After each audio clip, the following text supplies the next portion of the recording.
We are your home theater and AV questions answered. This is AVRant. Want your home theater or AV question answered by Tom and Rob? Send it to question@avrant.com. Welcome to another edition of AVRant. I'm Tom Andrew, and I'm here with Rob H. This is AVRant. It's your home theater and AV questions answered. Tom and I are both freshly shorn. If you want to come check out the YouTube version. I shorn myself yesterday. Yeah. I'm not fresh. I Pretty darn close. I don't know that I'm going to be able to keep up with this being bald thing. I think I might have to go with the thinning hair thing again. Ooh, fancy. With the growing bald spot in the back. It's too much work. Okay. This is too much work. Yeah, you have to do it more frequently than you imagine initially, because what hair you have grows faster than you think. And then, well, yeah, I mean, and I got stuck in a hoodie the other day. Mm-hmm. Like I was trying to put a hoodie on, and I just my Velcro head just got stuck. I was like, I'm stranded. I'm going to need to call somebody. And there's like a horrible 3-week period whenever you use a brand new towel, because you wash the towel as soon as it's brand new, but like you never get all the fluff out in the first wash, and then you dry your head. And these are if you can't tell, folks, we're going with the hard hitting news this week. Yes. in our personal lives and world news. That's this is the real stuff. This is it. This is the only thing important going on in the world right now. Oh my goodness, I don't know how I'm gonna bite my tongue. I mean, most folks know, if you're brand new, you might not know this, so maybe this is news to you. But most folks know I am Canadian, Yes. and between the U.S. and Canada, this is for our posterity. There's been some words going back in history, figuring out what is going on, why I'm so incredibly distracted this week, and if you can't tell, I'm doing my best, and I don't think it's coming across too bad, but I am seething with anger at this very moment. There was a whole, over the weekend, kerfuffle. there was going to be a trade war, going to be 25% tariffs, and massively predictively, and Mark Cuban was out there saying exactly what was going to happen, and he was absolutely right. And not that he was making some kind of wild prognostication that no one else could see, but it's just I'm not even going to say it, not to get us in trouble. But yes, the facts are that it was announced. An executive order was signed by President Trump that there were going to be 25% tariffs, 10% on Canadian energy imports into the United States, and then we hit back. Even though our Prime Minister has announced that he will be resigning at this point not in March. A popular man is what I'm led to believe by the media. I'm going to turn this to not a popular man, but suddenly became very popular in the space of one. I'm going to turn this to a silver lining in a moment, just to get it off my chest. But so I mean,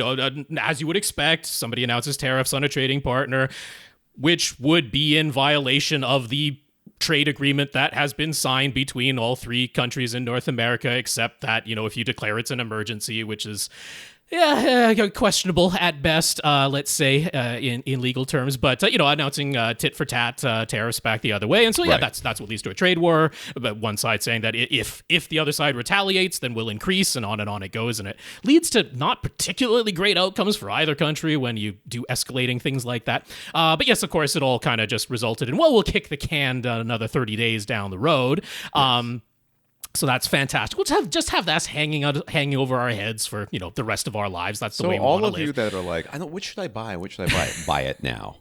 Buy it. I guess so. Literally right now. Well, but I mean, that's the manipulation part of it that I loathe. Right, because it's anyway. To try and not get too negative, the silver lining of it was, I have my political beliefs, my political leanings. I feel fairly strongly about it. I have a strong preference for who I want to be our governing party. I actually am a person who's in favor of minority governments in our parliamentary system, because even though that slows everything down, which is just so obviously you guys, very annoying. All you Americans know that by minority he means the smaller of the two parties, not something. Well, just that there's no party that has over 50% of the seats, right. And therefore they can't ram through any legislation. There must be cooperation in a minority government between at least two parties in order to get anything passed. And yes, that slows everything down, but I like that it slows things down and forces cooperation. But the silver lining in all of this was between all of the political parties, and this was federal and provincial, I have never seen more unity and like the plans that were laid out by all the various parties and all the various premiers and all the various people that we have in our government, both federal and provincial in Canada. There were differences for sure, but it would be like, well, these two parts of the plan are different, but the other 15 parts of the plan are in common across everybody of all the parties. And I was like, wow, I don't recall seeing like that much in common. I'm like, well, I'll take that as a silver lining. It made me feel a little bit better for our Canadian politics that there was a surprising amount of similarity. Like the Olympics. Everybody comes together for the Olympics. Something like that. So I'll take that much out of it because I'll try to stay a little bit positive. But okay. So I didn't mean to get political. This is supposed to be home theater and that, but I can't help it. But couldn't hold my tongue. I mean, when it comes to we do have to talk like tariffs or something that's going to affect home theater. Going to affect electronics, yes, very much so. And the thing with the 10% tariffs on China, that I haven't seen that rescinded at this point, although I don't know if it's in effect. Things are a little bit nebulous as we're recording this on a Tuesday morning, but yes, who knows? By the time Thursday rolls around, everything you just said could be out of date. It will be. It could be by the time we finish this recording. But it does have a legitimate impact on home theater, consumer electronics. We we're a podcast that likes to try and make recommendations that are very frequently based on price, based on budget. That is a large consideration for a lot of the recommendations and suggestions that we make. And so that has a bearing on this. It's not completely far afield from what we talk about. There is a bearing on this. That's our justification, but also just, if you want to know why maybe I'm staring off into the distance sometimes, it is that roiling anger that we're just going to bite our tongues. We're just going to go along with this. We're not going to... Don't worry. We can decompress after the podcast, Rob, you and I. Sure. Rob and I are more similar than dissimilar in many ways.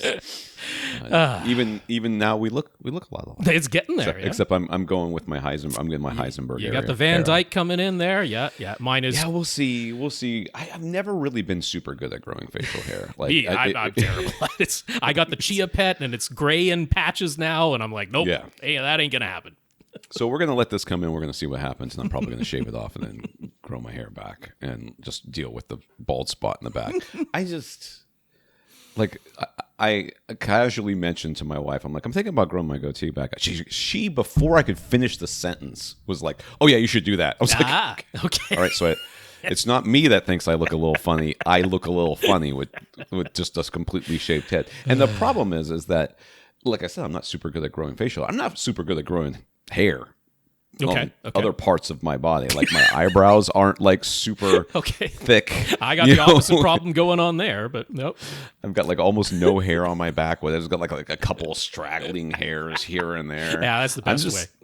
Yeah, I'm just not super good at growing hair. I actually had somebody.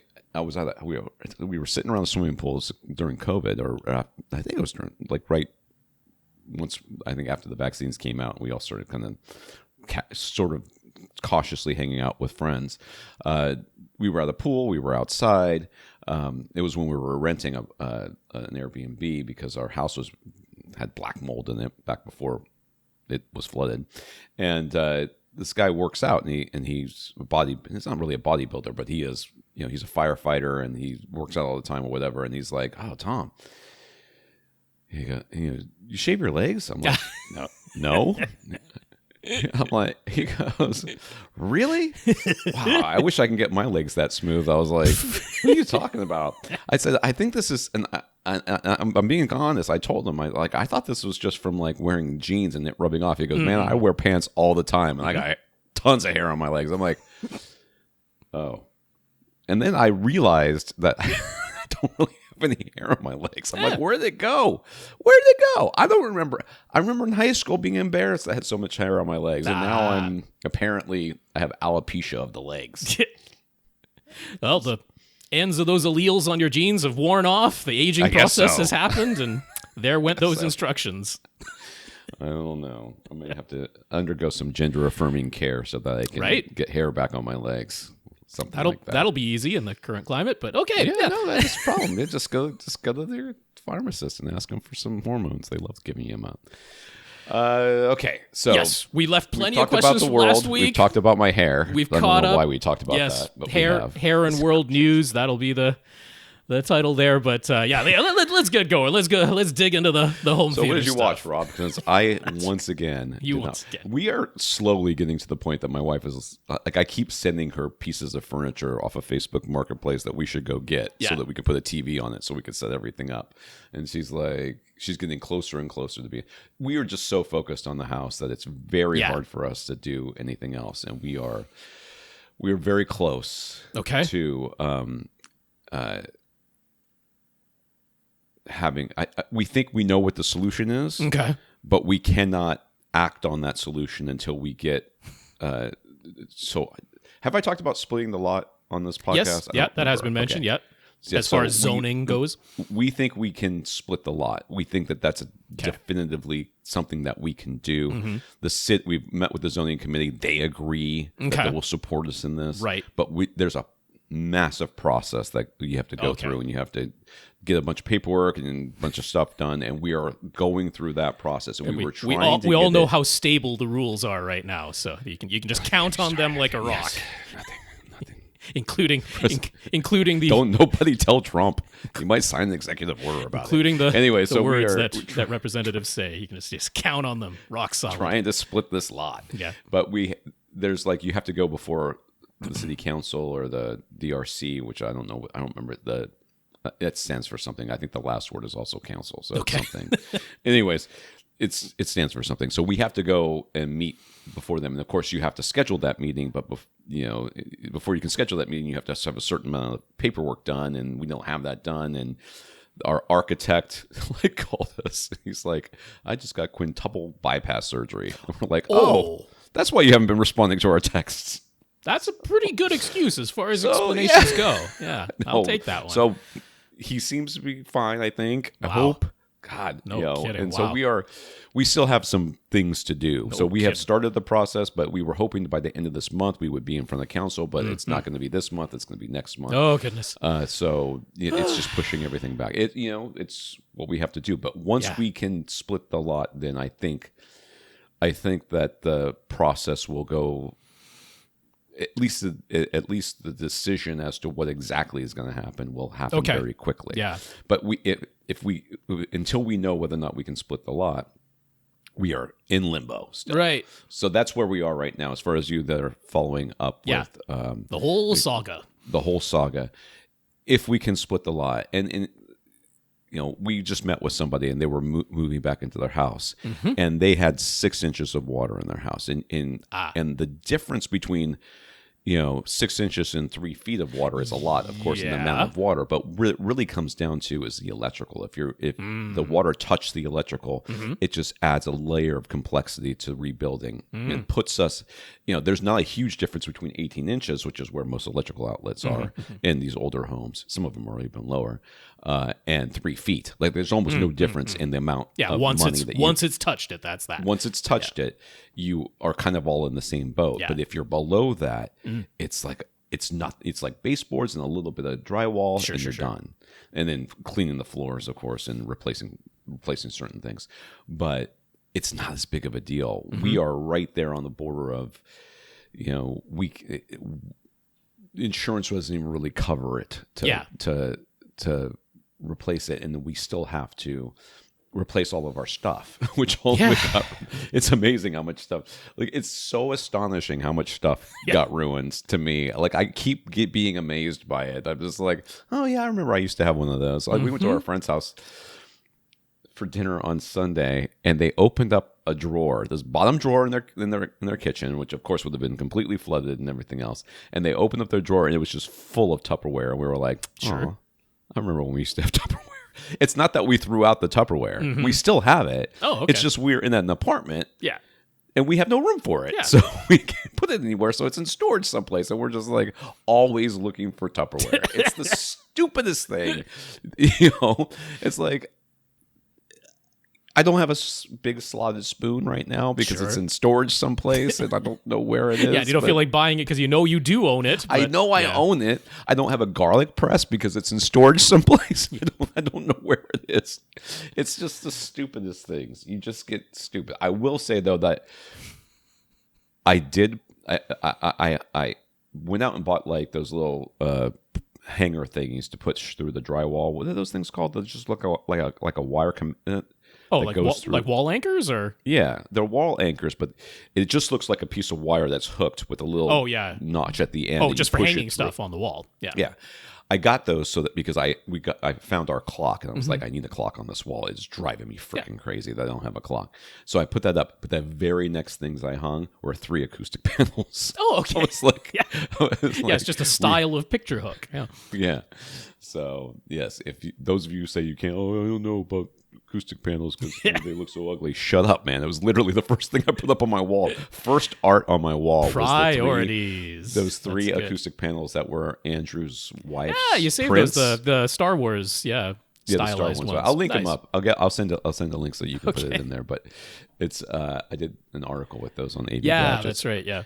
Oh, also in AV Gadgets news, real quick before we get to the beginning of the podcast, is articles will start publishing again. In fact, there's one published right now. Why didn't we lead with that? I can't figure it out. We should have. That was much more. It's much more exciting than everything else that's going on. AV Gadgets is coming back. Yeah, so there will be some acoustic panels that are. Acoustic panels. I'm looking at acoustic panels. There'll be some articles that are being published 3 times a week for the rest of the month for sure, and then we'll see exactly where we end up. Sweet. But yes, I have. I will link this up for you guys so that you guys can see it. Okay. And then I'll push this. I'll put it right here. Yeah, that's right. And that will AV Gadgets will now start to be published. I still haven't got my computer hooked up, so I'm going to have to use old pictures for right now until I can get my gaming PC hooked up so that I can. I mean, it's a gaming PC. It's just a high powered. It's got a graphics card in it. That's what makes it. My son wanted to upgrade it, and he's like, "Ugh, it doesn't fit anything, Dad." I'm like, okay, whatever.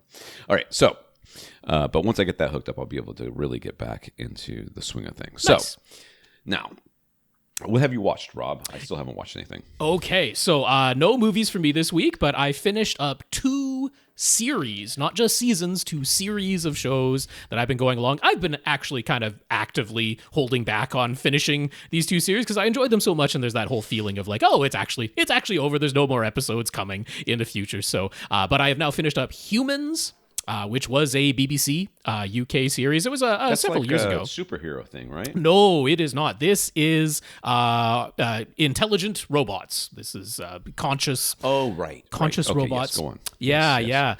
Gemma Chan is one of the big stars in this one. She's sort of one of the main characters in this. So there were only 3 seasons of this show, Humans, 8 episodes per season.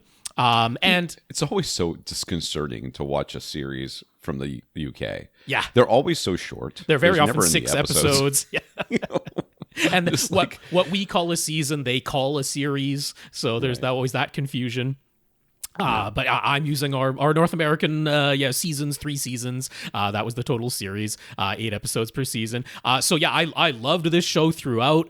It never fell prey to the, how sometimes you watch the first season, you absolutely love it, and then it's a big come down in the second season, or they drastically change the tone or something like that, or they start maybe just kind of overly falling in love with their own characters and maybe kind of pulling their punches. Like this happens in a lot of shows. Did not happen in this show. This show, they kept driving forward. It was obvious the writers were really thinking through, like, what is the next logical step? And we will follow that type of progression and not just base it on, what we want to have happen or what we, love about these characters and give them, plot devices to get out of things. It's like, no, we're going to follow the logical progression of this show. And I was really impressed by it throughout. And so, of course, I had the a little bit of apprehension of they didn't set out to make 3 seasons and that was it. There was kind of the hope that there might be a 4th season, maybe even a 5th season, that type of thing. But the show was stopped, canceled. I mean, not outright I don't know what the word is, but anyway, halted at the end of season 3. So I was like, okay, is this really going to be one of those shows? Sometimes you have that unfortunate thing of, well, it really feels like it didn't come to a satisfying conclusion, and that kind of taints the whole experience, even though it shouldn't, to a large, you can't help it sometimes. Thankfully, it's not that this ended on every last thread of the story was, tied up in a nice pretty bow or something like that. It wasn't that type of thing. There was an obvious through line, not exactly cliffhanger, but open ends of where it could have gone in a season 4. But I did feel that it was a satisfying conclusion. And there's actually a part of me with what they left open for, where things looked like they were going in season 4. I was kind of like, it might have been good to stop here. They were starting to get into a little bit of a weird territory at the very end of season 3 that, I had enough faith in these writers with what they've done so far that it probably would have been great in season 4, but it was starting to get into a little bit of a territory where I was like, this could start to get a little bit weird or hinky or maybe start to go down in quality. So I don't mind that that Humans ended at season 3. If you were apprehensive a little bit like I was of, am I going to be left feeling like I was, completely hanging at the end of this? Don't worry. This is a really excellent series the entire way through, and it has a satisfying enough conclusion that you're not going to feel like you were left hanging. So I can't recommend it highly enough. It's fantastic. It is difficult to find season 1 to watch anywhere. Seasons 2 and 3 are quite easy to find, to at least rent or purchase, but season 1 is kind of difficult to find, so that might be a challenge. But yeah, I can't recommend it highly enough. More people should watch it. It's excellent. So the second series that I finished up was Star Trek Lower Decks. Okay. This is the most recent animated half-hour episodes, pure comedy-based. This is a comedy show through and through. Tons and tons and tons of references to all the prior Star Trek things. That's where a huge amount of the comedy comes from. I think it would be a little bit difficult to enjoy Lower Decks if you really had not watched any previous Star Trek. It's not that you couldn't follow the plots whatsoever, but a ton of the humor does come from the references. I don't think you have to be a Trekkie where every last little detail. If you are, there's plenty of references and Easter eggs in Lower Decks for you if you are a person who knows every last detail of every version of Star Trek. But if you're not, it's not that you have to know all of that to enjoy it. But this is another one where I was like, yep, I was very impressed the entire series. I feel like they, if you absolutely hated the style of humor that this was from the beginning, then don't waste your time because that never changes. Sure. It's like if you like it at the beginning, then you are going to love it the entire way through. It's very consistent that way in its quality throughout. This one, they did know they were ending at the end of season 5 here, 10 episodes per season. So they knew that it was coming, and they did a very, wrap everything up in a nice little bow with a great speech from the main character at the end of the show, and put it all together that way. So yeah, I love this. I loved the Vulcan character of T'Lyn that they introduced at the sort of middle of season 4 and carried her throughout season 5. I found her fantastic, and I wish there had been more time we could spend with that character. They started adding a few little extra characters in season 5, and we don't get to follow up with all of them, but loved this series, so I was glad that the quality of both of these series kept up the entire way through, and I highly recommend both of them. Okay. Yeah. I watched nothing. I didn't watch nothing, but I watched very little time. Well, that's fine, because we got plenty of home theater stuff to get to. The second season of Night Agent. Night Agent? Which is on Netflix, which Rob wouldn't have watched because he's boycotting Netflix's unending price increases, which I don't blame him. Night Agent follows there's a in the first season, basically this CIA, I guess, is he CIA, FBI? I don't know, one of those. Agent his task is to monitor a phone, and the phone never rings. It's only for these deep cover, gotcha, kind of Black Ops type of, not Black Ops, I don't know what they were to be considered, but they're basically like, I wouldn't say Mission Impossible in the sense that they like do embedded undercover things, but they're like, embedded people who seem to live normal lives, and they're in an area and they have missions, but they're not, they don't have handlers, they don't have support. They're just kind of by themselves.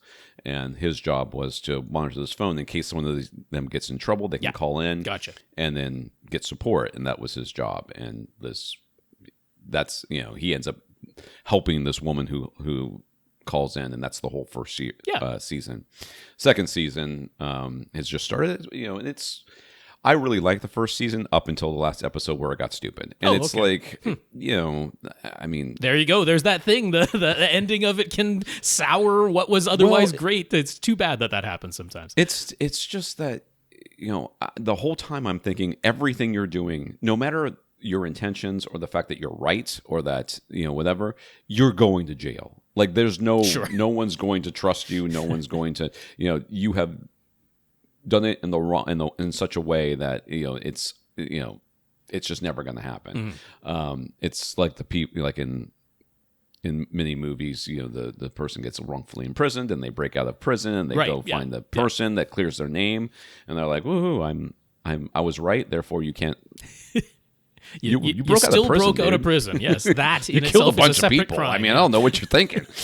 So it's the same sort of thing. The end, you're just like, ugh, he was doing okay until this last. Like everything else, you're like, oh, they don't really know what he's doing and whatever. I'm like, yeah, but now they totally do because he, held that person hostage in front of a bunch of witnesses. So it's just a maybe recommendation. A maybe. So we like it. My wife and I like it. It's just enough plot that it's not so bad. That sounds like Netflix. It sounds like Netflix. But I mean, I like both the main characters.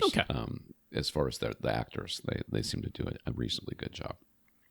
All right, let's start the podcast. AVRant, podcast that answers your home theater and AV questions. To get your questions answered, all you have to do is ask us by emailing us at question@avrant.com. Go to the website, find our episodes, our show notes, our older audios, the Flickr albums, so you can follow along with the pictures and all the links that we will be discussing. Prices subject to change. Very much so. Timestamps too. If you want to skip past all of this nonsense we went through at the beginning of this episode, timestamps are your friend. That's right. Rob's Canadian rants. That's right. Very, very cute. It's like, oh, he's being mean. It's like a toddler telling you that you're not exercising enough or something. It's very cute. So if you want to contact us, you can. What did I say? I don't know. We got Facebook.com/AVRant podcast, YouTube.com/AVRant. That's kind of a main one if you want to see the video version. Pictures being shown as we reference them. That's the easiest way, YouTube.com/AVRant. And then, contact Rob directly, rob@avrant.com. Hello, dog. I don't know if you heard that, but she just shook her head real hard. Rob@avrant.com. His socials @FirstReflect. I'm Tom at avrant.com. You can contact me directly there. I do occasionally check that email. Okay. But if you send it to question@avrant.com, it will definitely get to me eventually. Gotcha. I want to thank our listeners of the week. To become a listener of the week, support the podcast in some way. One of the ways you can do that is go into avrant.com, click on the Buy Us a Cup of Coffee link, and send us a PayPal donation. That money goes to help support the podcast and support my life, basically, because that's what we're doing with that money right now. That's rebuilding. Right. Every dollar goes. Maybe I should have tier levels, and I can etch your name on the block of the repair, like how I have a drywall area that's just like listeners' names. So we want to thank Dane for doing that this week. Thank you very much, Dane. Yeah, Dane, thank you so much for sending in that PayPal donation. Really appreciate that. If you want to support us monthly without having to think about it and going to PayPal every month, you can go to patreon.com/AVRant podcast, where you can become a monthly contributor. We have 133 patrons currently, and we thank every single one of you. That is for sure. Yeah. Once again, that is patreon.com/AVRant podcast. If you'd like to sign up to make an automatic monthly donation. So big thanks to our 133 patrons over there. We got... if you can't support us financially, or you do support us financially in some way, then we can't directly know about it. So you just send us an email. That's right. Don't be afraid to brag about yourself, because we will brag about you here. So Josh sent me a gift card for Paramount Plus after hearing me say that I'd like to get back into watching some Star Trek. I'm saving that. Okay. I'm saving it until we have a TV. That would so also they could be see good. Something bigger. That's so nice of you to do, Josh. Also, I'm just going to say right now, once you have that, you can watch Evil. You can catch up on Evil, because that's on true. Paramount Plus. I see. Yeah. Love that show. John also sent in a movie code for us to test. It says it's U.S. Based only, which I will be testing directly after this podcast. All right. Thank you, John. So thank you very much, John. Ken was a bit behind in not listening to our episodes and is just now catching up to all the news about what I went through with the hurricanes that hit Florida. He offered to send a bunch of home theater gear to me if I won any of it: a sofa baton, X1, an NVIDIA Shield, an Xbox One console, and the Marantz AV5005 receiver. Probably not going to need any of that stuff, though. I may take you up on the NVIDIA Shield. Yeah. The sofa Maybe baton, the sofa I've baton. got. Yeah. Oh, I've got a sofa baton. Oh, you've got one. Okay. I know you had that one. like a couple. That one was high. Some folks sent a couple of harmonies, so I wasn't sure if. Yeah, we've got baton harmonies survived. too. Yeah. I do have a sofa baton. That I got like one of the. Is that so? Is what's the first? Yeah, the X1 was the original hub-based model. There's now the X1S that had a few improvements, but is very, very similar to the original X1. And then the X2 has not launched yet. I'm looking forward to the X2. So I believe I have the X1. That was the original one, right? Yeah, I'm pretty sure that is the one he had. Yeah. So I have that one. Okay. That was up high. In fact, it's still in my house. Mm-hmm. It's still there. So I've got that one, which I will be either once again just keeping around, and in case one of these harmonies doesn't work. Yeah. I've got one of the harmonies plugged in right now, just waiting for something to work. But the NVIDIA Shield, I might take you up on. So. Yeah, regardless, Xbox thank you, One, Ken. Very, very nice to Ken. offer such things. So, yeah, it's wonderful. We also got some notes of gratitude for keeping the podcast going from Jay, who is taking the plunge into the rabbit hole of Roomy Hue Wizard, and he found our Roomy Hue Wizard tutorial very helpful, so he thanks us for that. Also have one that kind of has pictures on it on AV Gadgets, so I'll look that up. Dane, Josh, Justin, Robert, who says we're still his favorite podcast each week and hopes we never quit, and Sasi. So thank you, Jay, Dane, Josh, Justin, Robert, and Sasi for thanking us. Yes, for sure. I'll say the names one more time so they came from my lips. Jay, Dane, Josh, Justin, Robert, and Sasi. Thank you very much for the notes of encouragement and gratitude. We very much appreciate them. And a big, big thank you to everybody who continues to listen and send in your questions. Yes, I'm going as fast as I can. Sorry. I spoke too quickly. There you go. Okay. All right, in the news.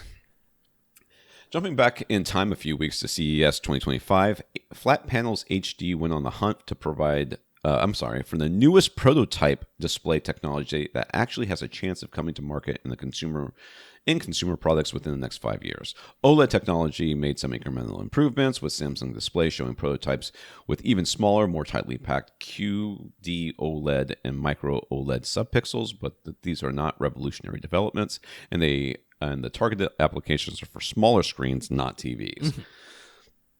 Because that's what we need. Well, higher resolution. We do have lots of devices. Get very close to your face. Including the micro OLEDs very much for VR headsets and AR headsets. Because Samsung also has the transparent micro OLEDs and transparent micro LEDs, so that for augmented reality displays. So a lot of that is heading that direction. But this is stuff we've sort of seen before. It's just kind of getting smaller, better, incrementally year on year. So the most exciting prototype displays they came across all had to do with quantum dots and actually using blue quantum dots in addition to red and green, so that all of the color we'll be seeing is self-emissive and coming from quantum dots rather than something that's being because right now, almost all the quantum dot displays that you can actually buy as a consumer have some kind of blue light. It might be a blue OLED, it might be a blue LED, it might be a blue micro LED, but it's some kind of other blue element, and that's all that is. And then you have red and green quantum dots converting some of that blue light into the green and red light, but we haven't been using blue quantum dots to self-emit that blue light. As far as that goes in consumer displays so far. So this is the new prototype exciting stuff. So a fully functioning 14-inch laptop with QDEL, which is electroluminescent quantum dot display. Quantum dot electroluminescent for QDEL. I was going to say, it's backwards. What's going on here? Was tucked away in TCL's CSOT's booth, whatever. That's their electronics or whatever. R&D and manufacturing arm, kind of like how there's Samsung Electronics versus Samsung Display. So TCL CSOT is their display equivalent. CSOT. Yeah. Electrical signals are applied directly to red, green, and blue quantum dots, so there's no backlight of any kind. This is pure quantum dots and nothing else. And it can be inkjet printed, which can make it a lot more affordable right out of the gate. But a large hurdle exists, which is that the blue electroluminescent quantum dots contain cadmium, and that is banned for use in displays in most countries. That's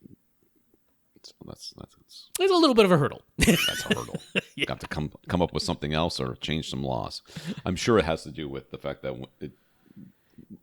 you can't throw it away. It's the disposal. It absolutely is on the disposal side of things. That's right. The other interesting prototype also uses red, green, and blue quantum dots, but these ones do not contain any cadmium, but they do need to be excited by a different light source. In this case, in order to make the blue quantum dots emit light, they have to be excited by micro LEDs that are producing an even shorter wavelength. So that means, you guessed it, ultraviolet micro LEDs. Yeah. Yes, a UV filter is necessary to protect your eyes, since even though quantum dots are extremely efficient at converting other light sources, they are not literally 100% efficient. And what's the catchy name going to be? QDUV. QDUV. QDUV. That's right. So, it's funny to me that people do not understand that ultraviolet radiation, no matter whether or not you see it, because you can't. But you can't see it. If it's going on, like black lights, right? Sure. Black lights are UV, or many of them are. And the fact that you go, well, whatever, it's just blue and it's not hurting my eyes at all. Don't use those in your room constantly. It's bad for Not you. constantly. It's not good. Yeah, it is the ultraviolet radiation from the sun that is what gives us a tan. That's what's going on there. Right. So, but the whole thing of quantum dots is that they take a shorter wavelength of light and convert it to a longer wavelength of light. That's how they work. So this is why you can take blue light from some other blue light source and shine it into a green or a red quantum dot. Green is a longer wavelength than blue. Red is a longer wavelength than green. So you can make that conversion down to these longer wavelengths. But then how do you create blue quantum dots, these type that take an existing part of the electromagnetic spectrum and convert it to a longer wavelength? Well, you have to go to an even shorter wavelength than blue, which is going to be ultraviolet. That's what's next in line as far as the shorter wavelengths there. So yeah, this is the same idea as the quantum dots we're using now. There's some other back plane that is emitting the original light, and then that is being converted by the quantum dots. So, but two different approaches. And it actually seems like that, ultraviolet micro LEDs going through existing quantum dots, as far as, not having the cadmium in it, not having to go through those types of hurdles, that possibly could come to market in consumer electronics before the electroluminescent, because they don't have that hurdle to overcome. So, sure. Yeah, interesting developments there. And there's nothing wrong, I think, with that. I mean, UV blockers are not hard to come by. We know how to do that. Everywhere. We know how to do that very well. That's for those of otherwise known as glass. That's why Yes. you can sit inside your car behind your windshield and not get a suntan. So, and also why a lot of times your glasses that react, transition lenses that turn dark in light, and like when you're in your car, you're like, it's not really working in here. I don't understand what's going on. So the notion that you're going to have a display with glass on the front of it is not remarkably new. We can wrap our heads around that one. It's just, it probably won't be a plastic. It'll probably have to be glass on the front. All right, comments here. Joe Kluznik, got one of the theaters he designed for an assisted living location featured by SVS on their website. So, woo! Yeah. And that's we'll have a link for that. He used a pair of SV1000 Pro subs with the SVS SoundPath isolation feed on both of them, along with HSU and wall speakers. Some of the last units after HSU sadly discontinued them.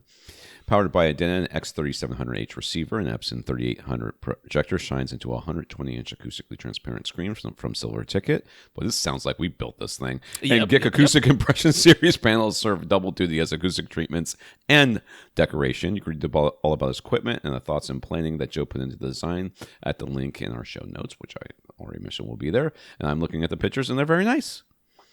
Yeah, absolutely. Nice. Yeah. So, quite similar to... Both the subs are at the back of the room, but whatever. Yeah, quite similar to some of the other ones that we've shared from Joe, because he's hit upon a great combination of products, and that works really well. But yeah, love this design. And yeah, you can check out all about it, lots of details that Joe shared on SVS's website. We'll have the link to that in our show notes.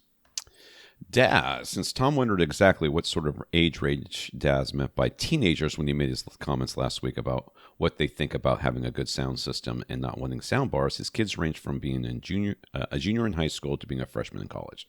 So older teenagers, would they, is there another word for this?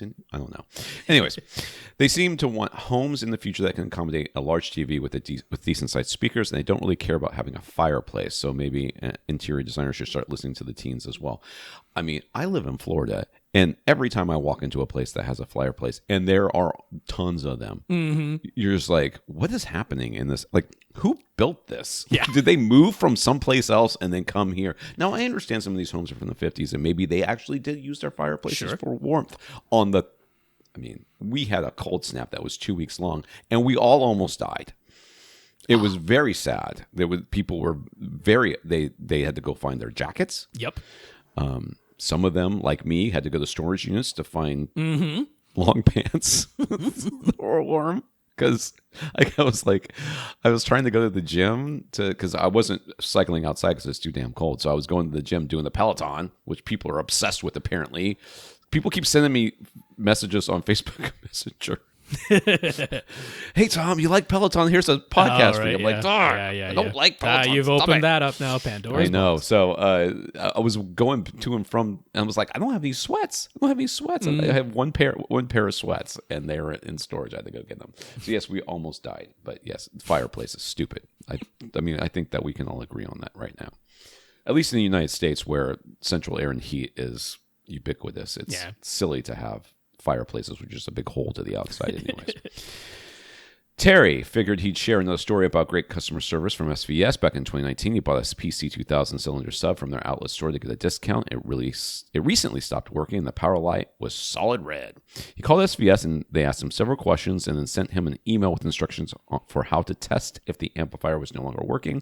He emailed back his results, and they replied that even though he was past the warranty period, and the normal replacement cost for the amplifier is $299. They go ahead and ship a replacement amplifier to him free of charge. A couple days later, the amp arrived. He found it easy to install. They are way easier than you think it is. As long as you got a screwdriver and screws out. Yep, pretty much.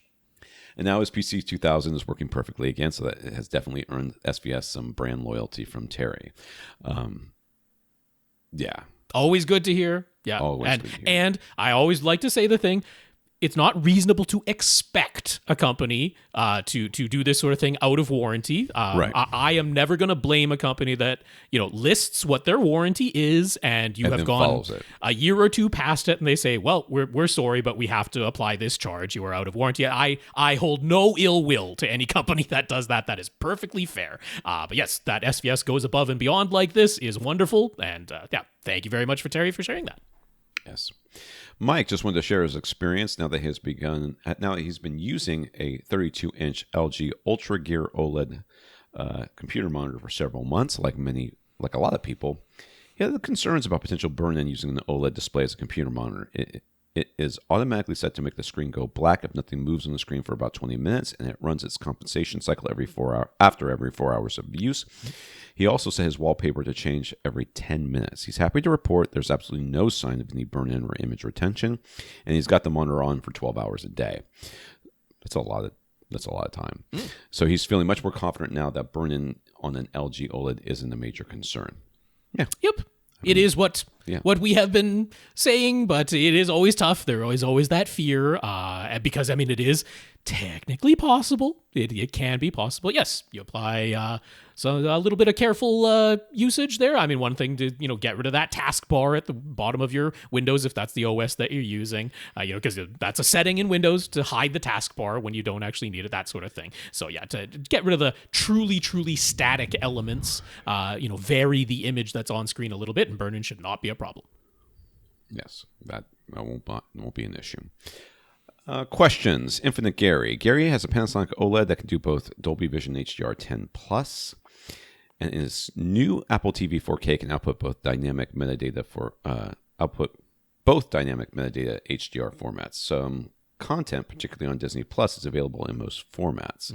So is there a clearly superior choice here? Could we explain why he should choose the Dolby Vision version over the HDR10 Plus version or vice versa? I actually wrote an article about that too.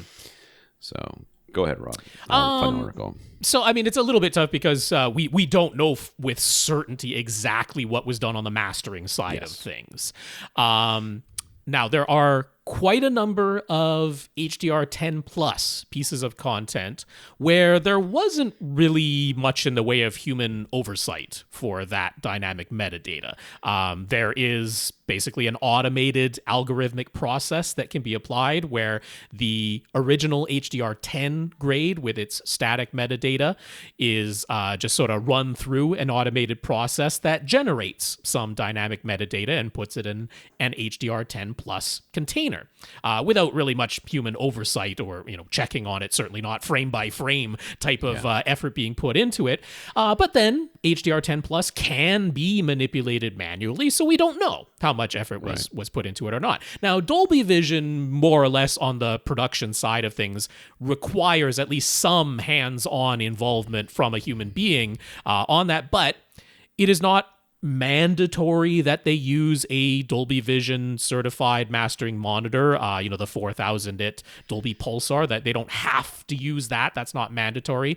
And how much effort and time is actually put into that Dolby Vision grading, we don't know from content to content. So there's no blanket answer where we can say, well, if there's a Dolby Vision version, it is always better than the HDR10 Plus. There's no blanket answer like that, that we can give as far as that goes.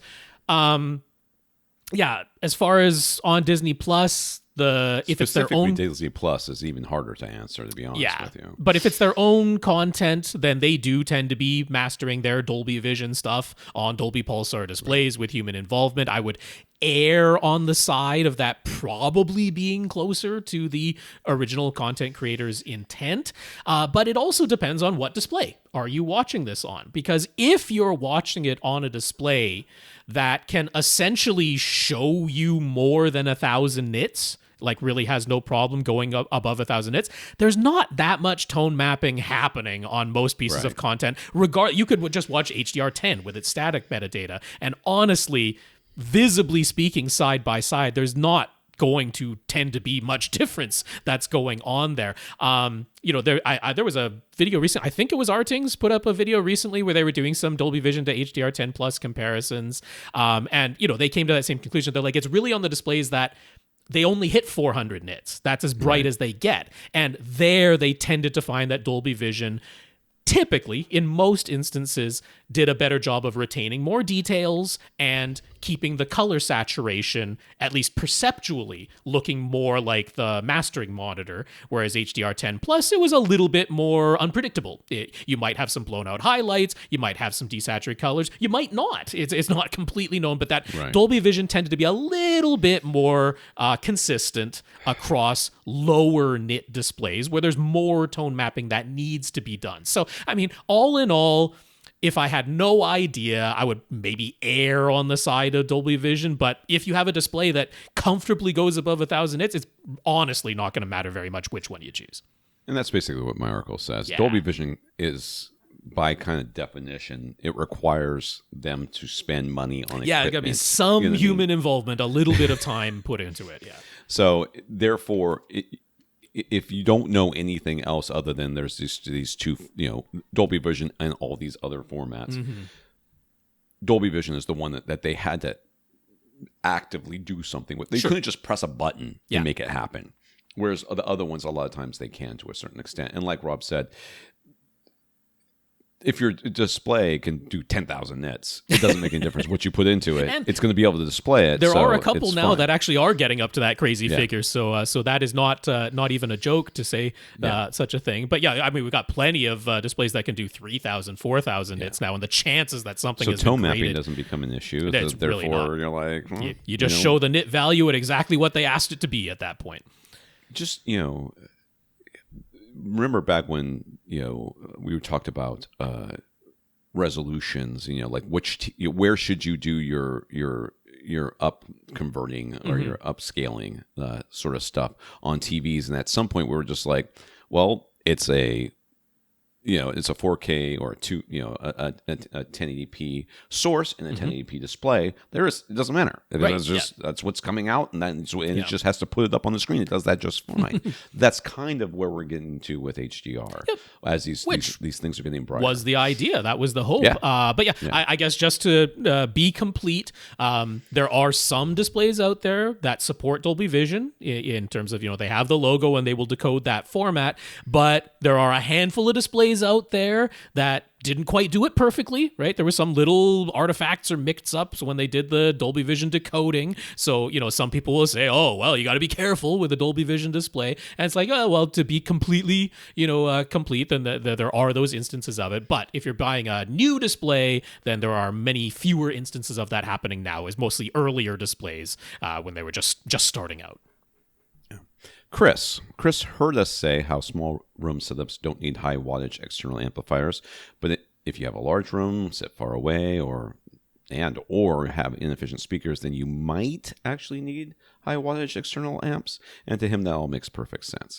But of course, a friend of his is under the impression that high wattage external amps are needed regardless of speaker efficiency or room size. His friend would say that the lack of power from an AV receiver will result in compression of the sound whenever peaks come along in the recording. This is all Chris. There's no friend. Friend's imaginary. In case you're wondering, the Chris is the going to the friend in the doctor room and with us asking for right a now. friend. Okay. Yeah. And admittedly, Chris thinks his friend's system sounds really good, perhaps even a bit better than his own. But it's also a completely different room with different speakers, different equipment, and the entire signal chain. And his friend is only using Emotiva XP8 amplifiers, not the really, really expensive stuff. Mm-hmm.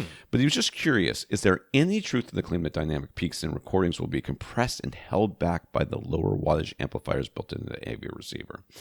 So. Is it possible? Right. Right. That's what we're coming down to, right? Yes. Like, can you find something at some piece of content that will have an instance of this happening? Right? Yes. The answer is, in theory, yes. Yes. It could definitely happen, and what it would require was a large. So, your receiver, your amplifier section, your receiver is full of capacitors, right? And essentially there's power. It's like a battery. It's power banks, just power ready to go. And the rather than the power coming directly from the wall and going directly into your speakers, it fills up these capacitors. The amplifier power is drawn to the speakers from the signal saying, hey, play it this loud, and the speaker says, all right, I need this much power, and the capacitor provides that power. If you were to have a loud enough section at for a long enough period of time, you could, in theory, just deplete all those capacitors, no power left, and now you're just getting whatever's from the wall going through, and then that's not enough, then there's compression going on. There's some sort of compression. And there is a limit to how much current can flow through the transistors in a given amplifier channel. Now there, if you exceed that, your AV receiver is going to go into protection mode. So this is not a subtle thing if you exceed the current capacity of the output transistors themselves. Now, most AV receivers have something called soft clipping, which is, the signal is exceeding the capabilities of the amplifier circuitry, so it applies a filter on that signal to reduce the signal level to keep it safe. That's our soft clipping rather than a hard clipping where it would just allow the voltage signal to go through and say, well, I simply cannot provide the amount of current that this signal is requesting, and I chop off the top of that sine wave line into a flat tabletop surface. That would be hard clipping, which can damage your speaker drivers and can damage your amplifier too if that happens multiple times or a hard enough level or for long enough. So, is it theoretically possible to find a scenario where you're in an average-sized living room, not some large space, you're sitting 12 feet away from typically sensitive speakers?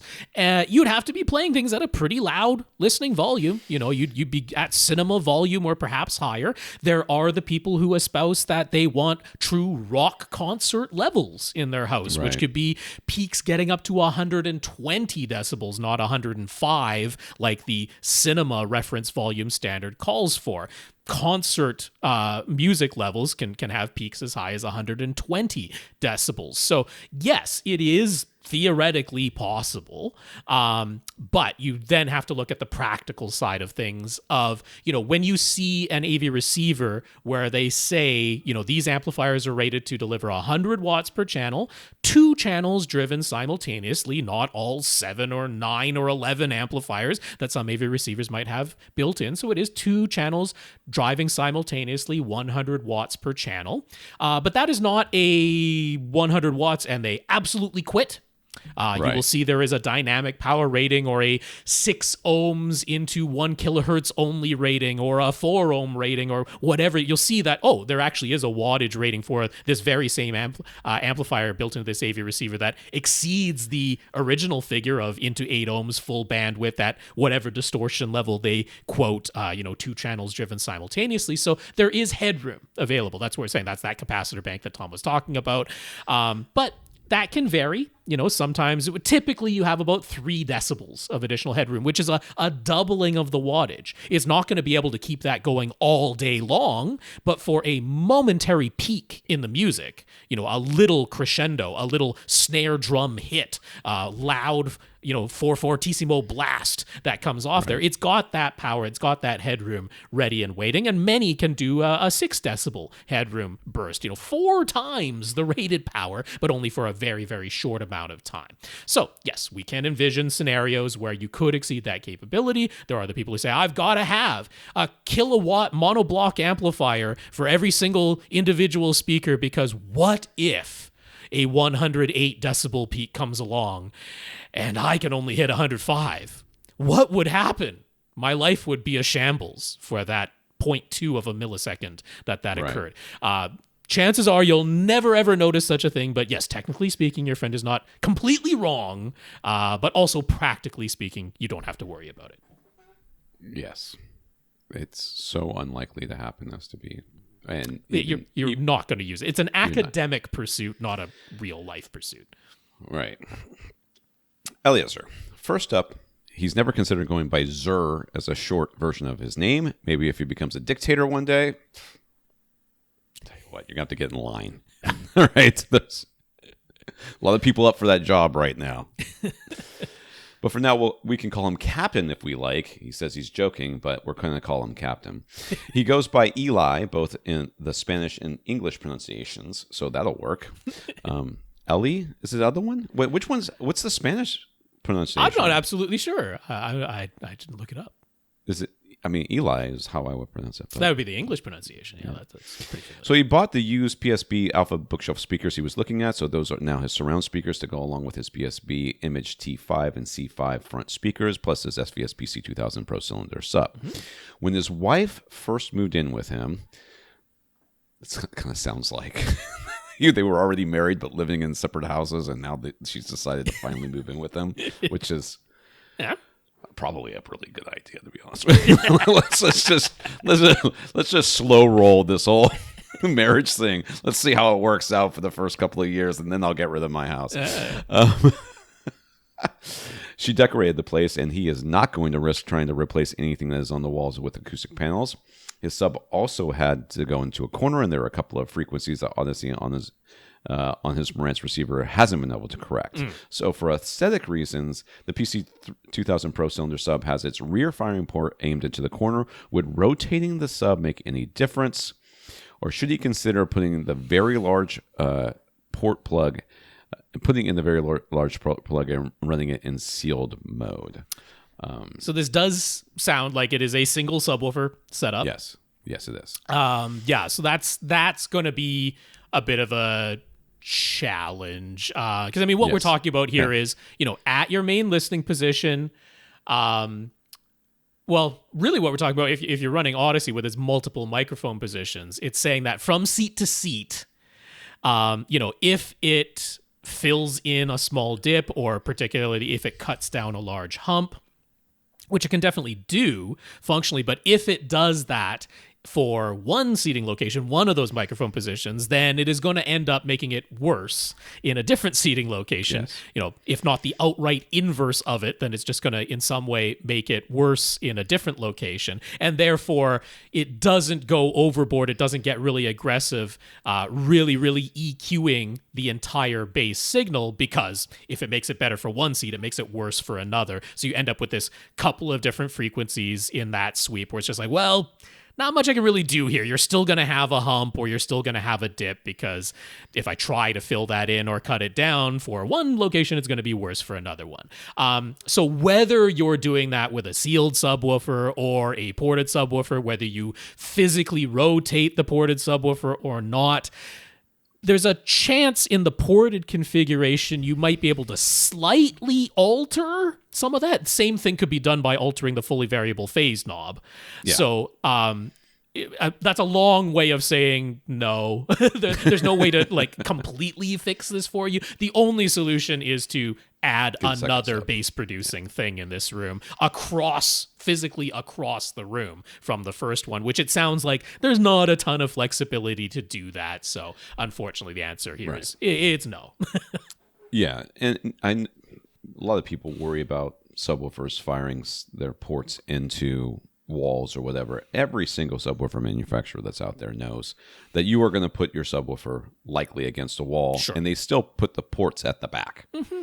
I mean, that's just all there is to it. They know they're going to be firing into walls. And this is a really wide mouth diameter flared port on the inside and outside. So the chances of the air turbulence being the problem is next to nothing on the PC2000 cylinder. Now, that said, like, you can still try it. You can absolutely try putting the port plug in and running it in sealed mode, because, I mean, that's free. The port plug came with it. It doesn't hurt anything. And if it just so happens that it was one particular frequency that is attenuated by running it in sealed mode, and, you know, maybe now it's not perfectly linear, but it just kind of gets rid of one really offensive hump. Like, we can't predict that that's what will happen, but it's not completely out of the question. So it's kind of like, well, yeah, go ahead and try it. But as far as physically rotating it while keeping it in ported mode, that's, I mean, just play with the variable phase knob. It's the same thing. So, So Odyssey set the crossover frequencies for his speakers automatically. They seem too low, so he manually raised them to 60 hertz for his front three speakers and 80 hertz for his surrounds. But do we think he should change those other frequencies?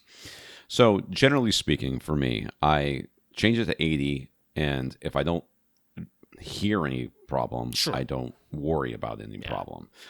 Every speaker I would even consider owning, including the ones that you think that you have, are going to be able to play down to 80 at a reasonable seating distance, at a reasonable to the volume that they need them to. Therefore, I'm no longer worried about there being missing frequencies. Like a gap between the low end of the speakers and the top end of the subwoofer. What people are often forget is that when you're listening for problems, it's almost impossible to hear a gap or a dip. You know, the frequency. You know, when you're playing back normal content, in a sweep you can hear it, but in normal content that isn't a sweep. You're not. I'm watching a movie, and unless somebody's voice just disappears, or there's a sound that's supposed to be there that clearly is not, which is almost never the case. It's just some frequencies. So maybe it sounds a little weird or something like that in theory, but most of the time you're never going to even it's a pretty much you don't know what you're missing scenario. Right. So if I set it to 80, then I know what I'm listening for is big humps, which are easy to notice. And you will notice them because you're like, man, where did that come from? So that's what I do. What you can do, and what Rob's going to talk to you about as I go get some more coffee, is listening to sweeps. Because when you are setting up your speakers, you can listen to these sweeps and then hear how well the sub, because you have a single sub, and it may not be blending as well into your subwoofer as you want it to at the normal frequencies we would recommend for you. So that 80 hertz frequency, it may not be blending as well. So it may behoove you to lower or even raise it past above 80, so that the subwoofer is doing more than you would expect it to. Even though your speakers can play lower, that bass is coming from a location in the room that's not optimal for bass. Your subwoofer, even though it's a single subwoofer, is maybe by luck better at producing those frequencies at your seat. In this room, that's right. In this room, yeah. So let Rob go ahead and talk to you about that while I get coffee. Okay, yeah, and I might go on to the next question while Tom's away if he takes a little while. But yeah, this is... I think people get it in their head of, I bought the tower speakers. Is it, am I wasting their capabilities by not having them play as low as they are able to output sound? And that's not what it's about. It's like, okay, great. They can play in an anechoic chamber or outdoors flat down to 35 hertz or 30 hertz or whatever. Great for those speakers. Wonderful. And in some rooms, that's going to work out well for you. But in other rooms, you're going to have this interaction of the waves within the room reflecting around, and you're going to end up having problems, big humps or big dips at your seat in your room with those speakers. So really, it's a little bit of trial and error, or, if you don't want to measure it, you can hear this sort of thing with your ear, but it's isolating. So, playing a sweep through just the speaker all by itself. And this is where you might end up hearing that, it's, actually higher than 60 hertz, higher than 80 hertz. It's up around 90 hertz or 100 hertz, where particularly from seat to seat across your couch, that speaker, if it's trying to play all the way down to even just 80 hertz, it starts becoming really non-uniform from seat to seat at 90 hertz or 100 hertz or something like that. It's not the speaker's fault. It's playing, but, once that sound leaves the speaker itself, it's bouncing around the room and those waves are interacting. And that can very often be the case, particularly from seat to seat, if you care about that uniformity. So that's where, if you're willing to put the time in, you listen to one speaker at a time, you listen to the combination of the speaker crossed over to the subwoofer, and you're trying to get that, as much linearity and uniformity from seat to seat as you can muster doing that. And you might end up setting an even higher crossover frequency. So it's not a blanket answer we can give. This is some trial and error and listening for yourself, because it is specific to your room and your seat. His last question was, his Roku Ultra seems to be converting everything to stereo output only. He went through its settings and they appear to be correct for outputting surround sound. Any ideas what he could change? If those settings on the Roku itself are correct, where it's just being set to like best available or even just the auto setting as far as sound output goes, the only thing that I'm thinking here is that you've got the Roku Ultra plugged into your television, and then you're relying on an optical connection or ARC back to your AV receiver, because there are many televisions where if you're using the built-in apps of the TV itself, it's got no problem outputting Atmos and surround sound from its HDMI ARC connection. But there are many televisions where external devices that are plugged into the television's HDMI port and then using the HDMI ARC port of the TV to pass that along to your AV receiver or soundbar, from the external plugged-in source, they only pass through stereo. So there's no reason a Roku Ultra can't output an Atmos signal or a surround sound signal to your AV receiver or soundbar directly. If you, like I say, even if you just set that to auto, it will absolutely be able to do that. So if the only thing you're getting is stereo, I'm suspecting you've got it plugged into your TV, and your TV has one of those limitations where external devices going through the ARC port end up being down converted to stereo. Whereas you're like, hey, if I use the built-in app of my TV, Atmos is coming out, so Atmos works from the ARC port of this TV. Yeah, sometimes it's only the built-in apps, not external devices. So plug your Roku Ultra directly into your AV receiver. That'll solve this. I missed a question. But that's okay. It was gone a little bit longer than I expected it to be. That's right. I'm a little disappointed that I didn't have as much coffee left as I thought I did. Now I have 3/4 of a cup or 2/3 of a cup.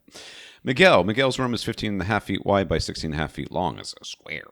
Almost. It is enclosed, and he sits about 10 feet from the front wall on a 3-seater couch. And there is a 3x3 closet in the right rear corner, so the inside of the room is not a perfect rectangle, but we're not going to worry too much about that. He's got a pair of a HSU VTF Mark V. Mark V? Are they up that high? Oh, yeah. It's been a while. Yeah, VTF2 Mark Vs.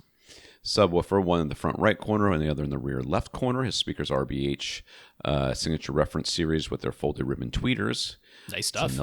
It's another room that sounds like we built.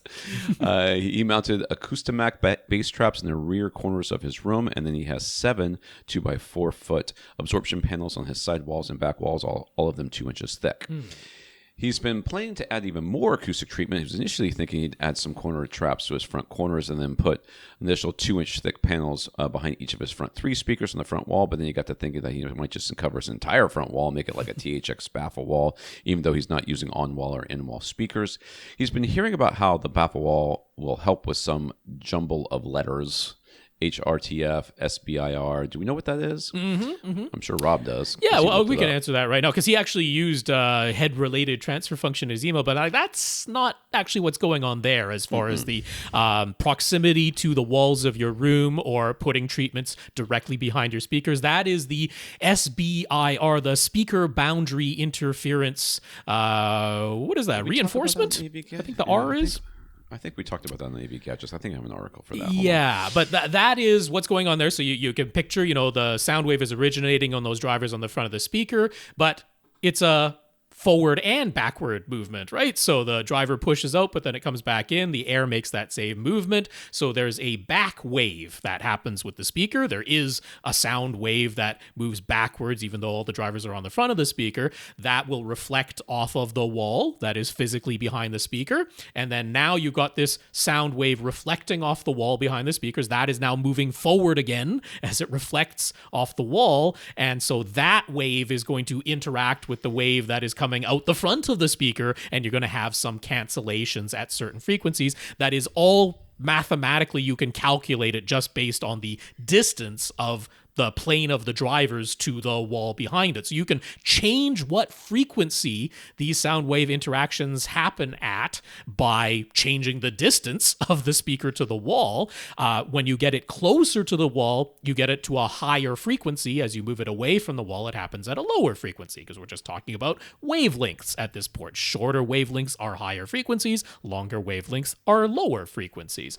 So that is the speaker boundary interference that is going on there, that SBIR. So this is where the notion of sometimes it can be beneficial to actually put the speaker quite close to the wall that's behind it, but then have an acoustic panel there, because an acoustic panel can be quite good at reducing the strength of the reflection at a higher frequency. It's difficult to use a passive treatment for a low frequency because the passive treatment has to be very, very thick in order to be effective there. So that's where that whole SBIR thing comes in. There might be a case later on in one of his future questions where that HRTF is coming into effect. But yeah, that's the jumble of letters as far as speakers to walls and acoustic treatments behind the speakers on those walls.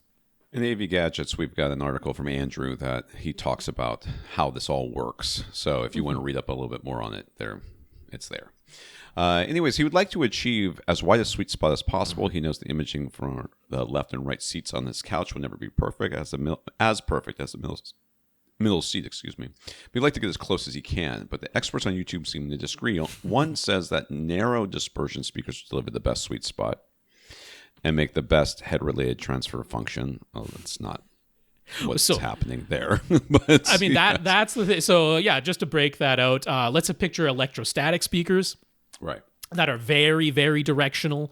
Their response off-axis is significantly different when you measure it from the directly on-axis beam coming from the speaker straight to your ears. And so with speakers like that, with a very, very narrow dispersion, if you aim them right at your ears, and you're right in that middle seat, and you're equidistant from the two speakers, and they're aimed right at your ears, it's not dissimilar from headphones. That's what's going on there. And now we are talking about a head-related transfer function. What's going on with a head-related transfer function is we only have two ears, and yet somehow with just those two ears, we're able to sort of locate that sounds are not just to our left or to our right, but that they're in front of us or behind us, above us or below us. How do we do that when we only have two ears? How can we triangulate sounds in the vertical plane or the forward-backward plane and not just side to side? Well, we are also getting reflections off of our own body to our ears. We have the pinna, our fleshy part of our ears on the outside that has all these little ridges in it that our brain learns those specific reflections. We have our shoulders, we have our neck, we have our jaw.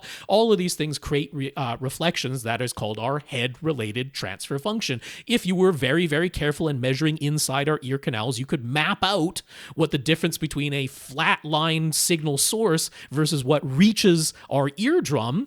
That's the transfer function. It's the difference that our physiology makes to the sound that reaches our eardrum versus that original ruler flat signal source. That's the head-related transfer function. So when we're talking about very, very directional speakers that are aimed straight at our ears, it's kind of like headphones, and that can create this very, very vivid imaging effect with forward to backward movement, making the sound like it's right inside of your head the way headphones can.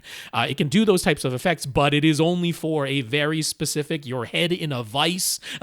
You got to have that sound coming right to your ears and very little crosstalk from your left ear to your right ear, similar to headphones, to make all of that work. So if you're trying to achieve a wide sweet spot, it's the opposite of that. I would never recommend very narrow dispersion speakers that are almost like a laser beam of sound to be used for trying to generate a wide sweet spot. The opposite of that. Mm. All right, where did I stop? We're here to right there. Another expert says you want constant directivity speakers. Mm-hmm.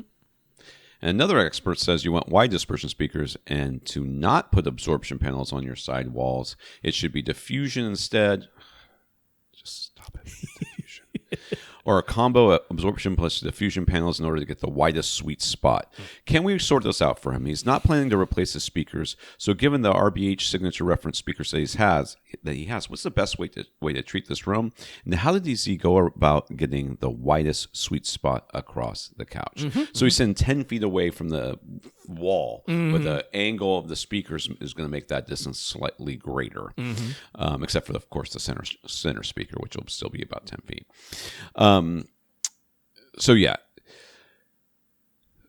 generally speaking, what you want, for the widest sweet spot, you want speakers that act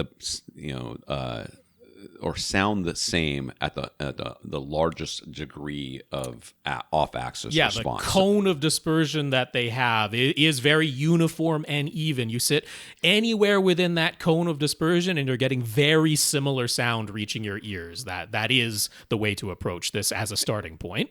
And so the very, very direct speakers, the ones that have very, very narrow cones of dispersion, those are very good at giving you a very good image, and sometimes a remarkably amazing image to like one person at one spot. As long as they don't move their head too much. Not a wide sweet spot.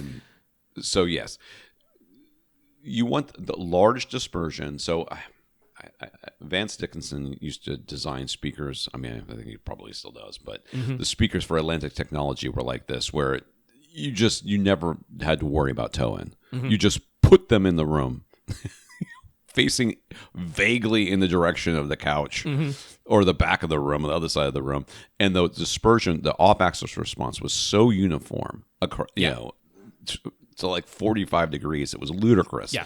And you could sit anywhere and everybody had a very similar experience. And if you have very, very uniform dispersion in a speaker, it is less critical to treat the sidewall reflections. This is what Dr. Floyd Toole has always argued, that it is less critical to treat the sidewall reflections with any type of treatment, be that absorption or diffusion. Keep in mind, what diffusion does is attenuate only high frequencies. That's what diffusion does. It makes only high frequencies weaker. That's what it does. You can achieve a very similar response from very thin absorption panels. There's almost no reason to ever do that. There are some very, very specific instances where that's the right tool for the job, that's what you need to do, is scatter and slightly attenuate only a sliver of high frequencies. That can exist, and that's the tool to do the job, but in a broad spectrum recommendation sort of way, that's not what we need to do here. But what you are trying to achieve, so you already have your speakers. Your speakers have wide dispersion, but they also have the case where the directly on axis, if you're right in front of the tweeter of your speakers, as soon as you move a little bit off axis from your particular speakers with their tweeter, there's a little bit of a noticeable difference in sound from bang on axis to slightly off axis, but then from that slightly off axis to a pretty wide angle out to the side, it's very uniform. So in your instance, there are two things you could do. Number one, you could actually apply some manual EQ with a high frequency roll off. Because if you attenuate the high end of your tweeter in your particular speakers, you'll get the sense that you have a wider sweet spot just because there's now a less noticeable difference from on-axis versus off-axis at the high frequencies where it's the most directional. Right. Now, you might not like that because that means you're getting rid of some of that very high-frequency detail, which might have been one of the reasons you chose a speaker with a folded ribbon tweeter. So the other thing you can do here is have nobody sitting with any of their ears directly on axis to this speaker, which is going to be one of two things. Either no toe in whatsoever, and all of the seats are within the width of your two speakers. So all seats, your speakers are fairly wide apart. All of your seats are in between the two speakers, and you have no toe in at all. So nobody is bang on axis. The bang on axis is firing straight ahead to the back wall and not coming in contact with anybody's ears. And everybody is getting the internal dispersion width of those speakers.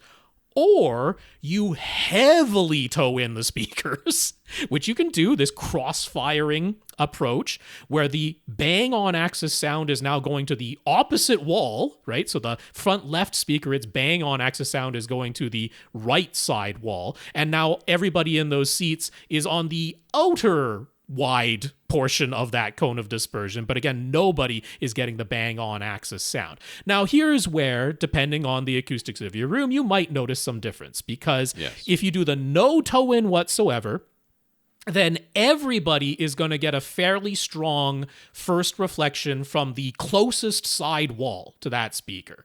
So everybody's going to get a little bit of reinforcement on the left, and everybody's going to get a little reinforcement on the right. And that can end up working to kind of narrow the sweet spot again, because you're getting a more dissimilarity from left to right, which is what narrows the sweet spot.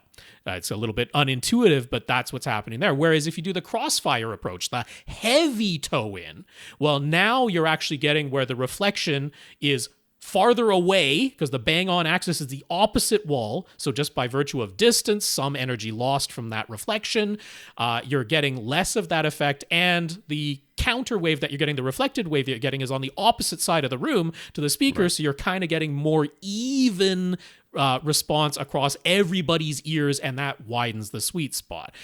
Whether you choose to reduce that sidewall reflection or not, as long as you have quite uniform dispersion, you can slightly change the sort of like feel of the room, right? You could because if you don't have any sidewall absorption, then you're going to get a little bit more reverberation. You're going to have a little bit longer RT60 time in this room. And for a lot of people, they're like, yeah, that just sounds more natural to me. They prefer that. Whereas if you have pretty heavy absorption on the sidewalls, it's going to sound like a deader room. It's going to sound like the RT60 times are a lot shorter, because they are. There's very little reverberation in this room at that time. That's a bit of personal preference. There's not an outright right or wrong there. It's more important that you have this even dispersion in your speakers. So those are the two approaches. That's how you're going to get the wider sweet spot.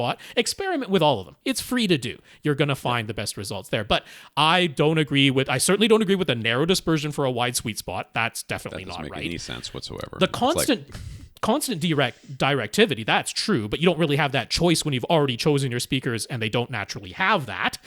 So now we want wide dispersion, which you thankfully have, and how you choose to treat the room, that is up to personal preference. Do you like a little bit more reverb or a little bit less reverb in your room? But don't do it with diffusion only, because that only targets a very narrow set of very high frequencies, and all it does is tamp them down a bit. Yeah. What you can do, other than experimenting with these, with the setup here, which is very easy to do just because you're basically towing in speakers. It's not like it's not like you have to buy anything or even really move. You might have to move them a little bit wider, which maybe you haven't done. I always suggest, at least as wide as your couch, or a little bit wider if you can. But you can also take, and rather than buy a bunch more panels, you've got 2-inch panels right now. Are they right on the wall, or are they coming off the wall a little bit? Do they have a bit of a gap between them? Yeah. You could, in theory, just install, behind your panels, something to get them off the wall, like at the four corners. Yeah, something because we would absorptive actually ideally like those panels to be a bit thicker than 2 inches. That is Yeah. limiting the range of frequencies over which they're absorbing to mid-range and upper frequencies only. They're not really touching the bass. But for imaging purposes, it is mostly the mid-range and the trebles. So Yes. But I'm saying, rather than like I'm going to buy a bunch more panels and they're all going to be more 2-inch panels and put all these 2-inch panels on your front wall. You're like, just take the 2-inch panels you have right now, leave them exactly where they are, and then give them a little bit of a air gap behind them, and you've increased their effectiveness to a lower frequency. But yeah, that's even cheaper than buying more panels. And now I am in favor of having treatment on your front wall, and if they're going to be only 2 inches thick, you actually want to have the backs of your speakers as close to that front wall as you can get them. Yeah. Sasi. Sasi still has not built his 18-inch DIY subwoofers to replace his pair of 15-inch rhythmic subs that he gave to his parents. We were correct when we surmised that he simply wants to do this DIY subwoofer project for his own enjoyment and personal edification. He knows he could easily buy a ready-made sub or even go with a pre-designed flat pack kit that he could still assemble and finish himself, but he simply wants to tackle this project on his own. But one decision he needs to make is whether this will be front firing or down firing design. There are going to be sealed subs, so there will be no concern about port placement. And he was thinking he might have the subs double as corner tables. So down firing design might be better for that. Are there any objective differences in performance? There are plenty of people online swearing they can hear a difference from front firing versus down firing. But how can that really be? You can look at SVS and say definitively that this is not the case, because they have the 2000 line cylinder and box. And it's not like they're saying that one is different or sounds different than the other. And yet there's still people out there that think that they can hear the difference between front firing and down firing. And there are the ones that have the ports, but you can optionally plug them and run it in sealed mode, and they are nigh impossible to tell apart. There's a little bit of DSP shaping that's going on there, but yeah, they're nigh impossible to make tell them down apart firing and just go on with your life. Objectively, there is... Well, where someone might legitimately have been hearing a difference is they made it front firing, they over-amplified it, they slightly underbuilt it, or they just rested that front firing subwoofer directly on their floor and they never put any kind of compliant feet under it, and they are literally hearing a physical vibration of the structure of their house moving in sympathy with that front to back firing subwoofer. That can have, you can have a rattle. You're going to want to put something squishy underneath anyway. Yes, you sure are. The sound path isolation feet or something similar will be will do that just nicely. But that is, I mean, if you don't do that for your little end table that has a down firing driver, it's just going to bounce away anyways. So you need to put something in there to keep it in place. I would go with the down firing myself. It gives you a couple of mechanical advantages, right? So now you don't have front to back physical movement of the driver. You have up and down movement. So there's still going to be vibration in the cabinet of the subwoofer that you build, but now it's not forward to back where the subwoofer could potentially ever walk itself or vibrate the structure of your building that way. It's up and down. And then you have the just center of gravity is lower. Usually the heaviest thing in the subwoofer is, the heaviest thing is the cabinet itself, but the second heaviest thing is the driver with its big old magnet. And now that's at the bottom. It's lowering the center of gravity. That just makes it physically more stable. So that's the design I would go with for those reasons, not performance reasons, sound reasons, but for just mechanical reasons, I would do it that way.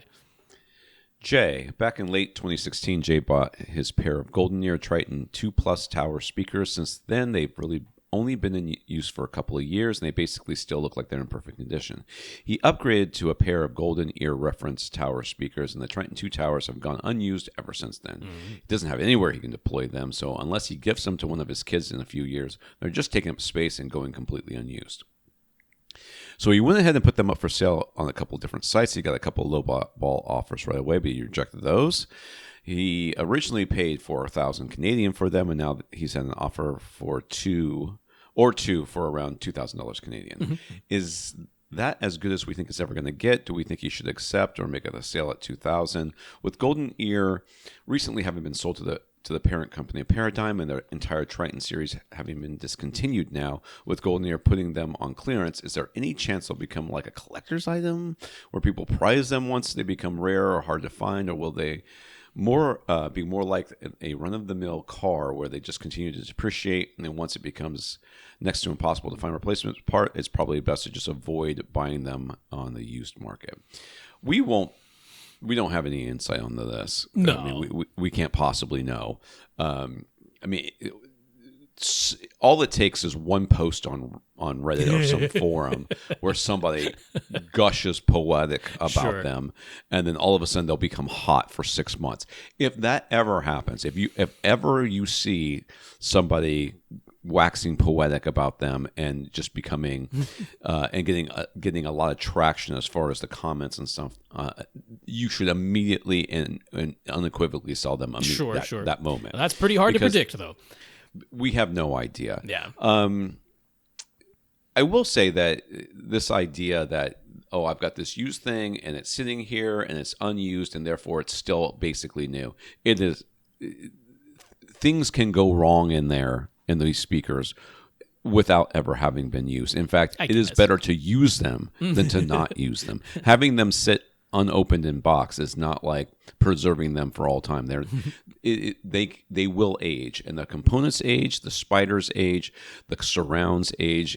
I think in those speakers they have amplifiers, right, for the subwoofer they section. do, yeah, built-in amplifiers for the bass woofers. Those electronics in there aren't, they are aging as well, and you could find that you hold on to them for 5 years, and they suddenly are hot, and then you're like, I'm going to sell them, and the person's like, well, do they work? And you're gonna be like, well, I haven't used them in years, so they must still work. You're going to have to test them, and they may not. So, if it were me, what would I do? I would get rid of them now and just take the $2,000. I mean, getting them for half of what you paid for them originally, especially now that you can get new ones on clearance from GoldenEar, I'm like, I always undervalue any stuff. I barely sell what I have. I should sell a lot more of my stuff off, but I really undervalue my stuff and I give it away for a song. So to me, getting half for those speakers right now, seems like that's $2,000 in your pocket. That's not absolutely nothing. You can do something with $2,000. You're doing literally nothing with these speakers right now. So I don't think that's an unreasonable. That's me. Maybe I'm wrong about that, but I think that's a pretty reasonable amount of money to accept and take. And now that's done. You can do something with that $2,000, and I'd take that deal myself. But let's just all remember how the Beanie Baby craze worked out. Sure.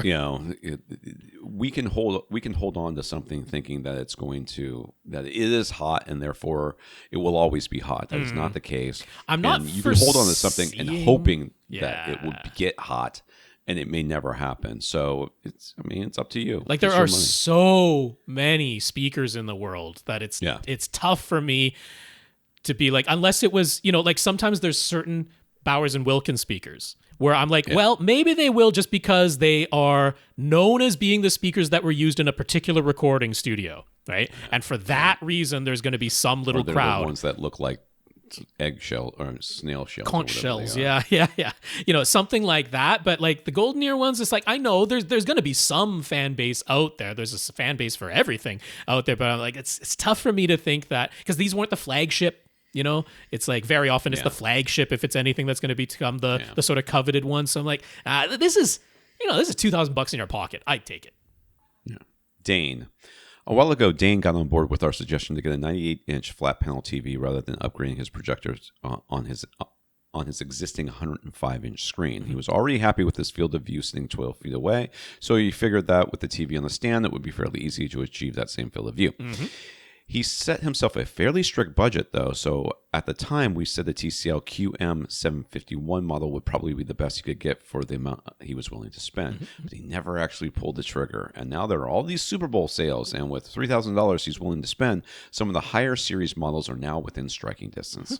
The Hisense U8K, the TCL QM851, the Sony X90L, and the LG QNED 89T are all possibilities, with some of them dipping in and out of stock when he checks various online retailers. So which would be the best one for him to get, or should he actually still get the TCL QM751 that we suggested several months ago? I don't know. I have a favorite, and it is the QM851. If you can get that, if it's in stock. It has been actually, I did a little back and forth email with Dane just because I didn't want him to miss out in case availability came along.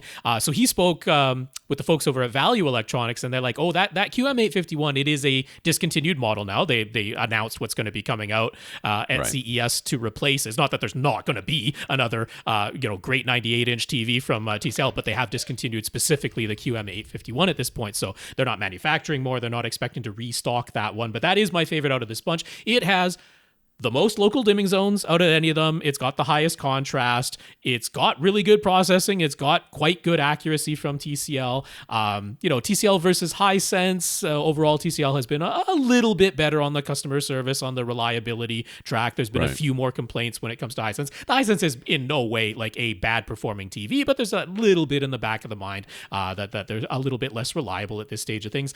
The Sony X90L, nice looking TV, but way fewer local dimming zones.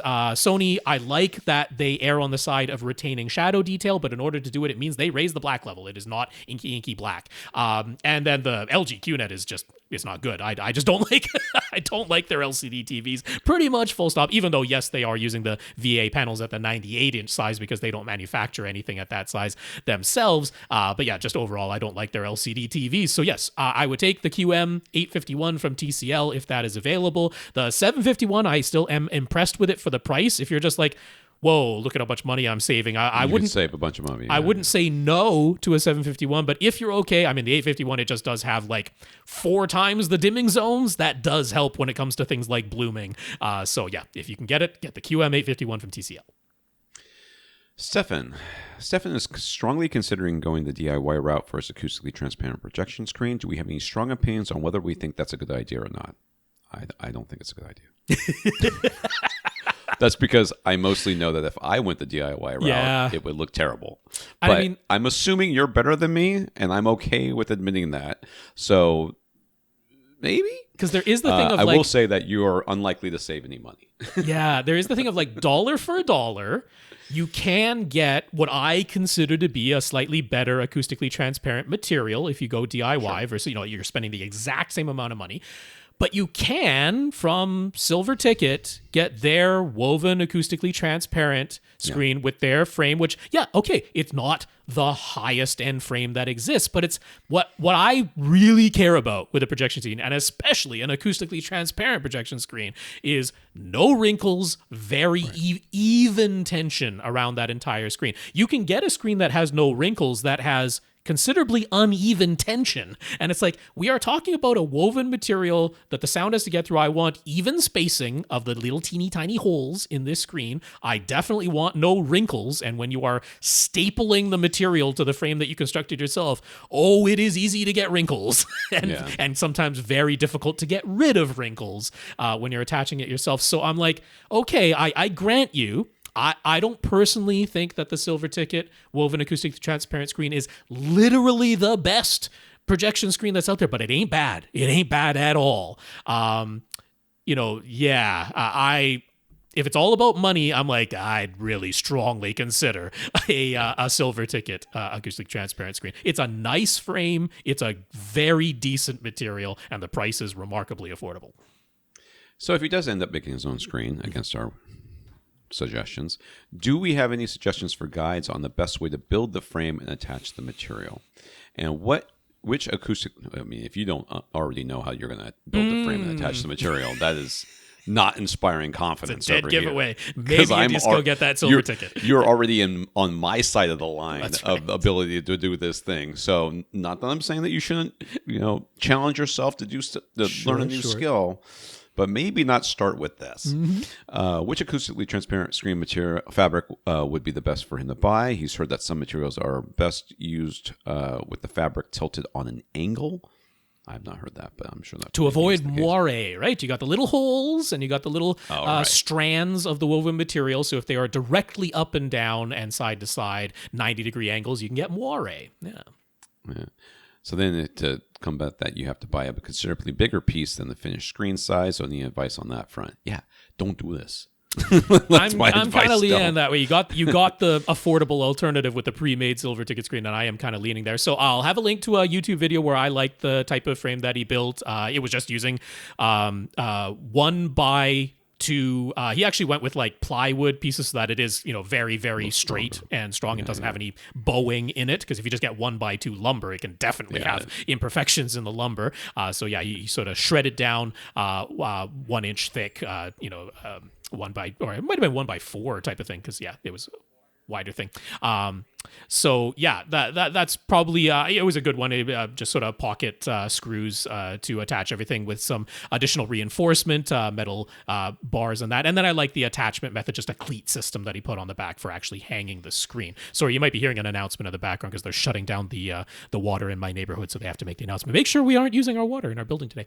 But yes, as far as the material, here's where, okay, the idea was to save some money and get the very best material. So Seymour AV, they sell DIY material. You can just buy the bulk material from them. There are two main ones that are acoustically transparent are the Center Stage XD and the Center Stage UF. I would recommend for DI purposes going with the UF. I think that's the easier one to use. You also can sit pretty much as close to that one as you could possibly want to, and you'll never see any of the little holes because it's a very tight weave. That's what the ultra fine, the UF, is for. The Center Stage XD, they give the example of when they make it themselves, they cut that material at an angle to avoid that moire pattern.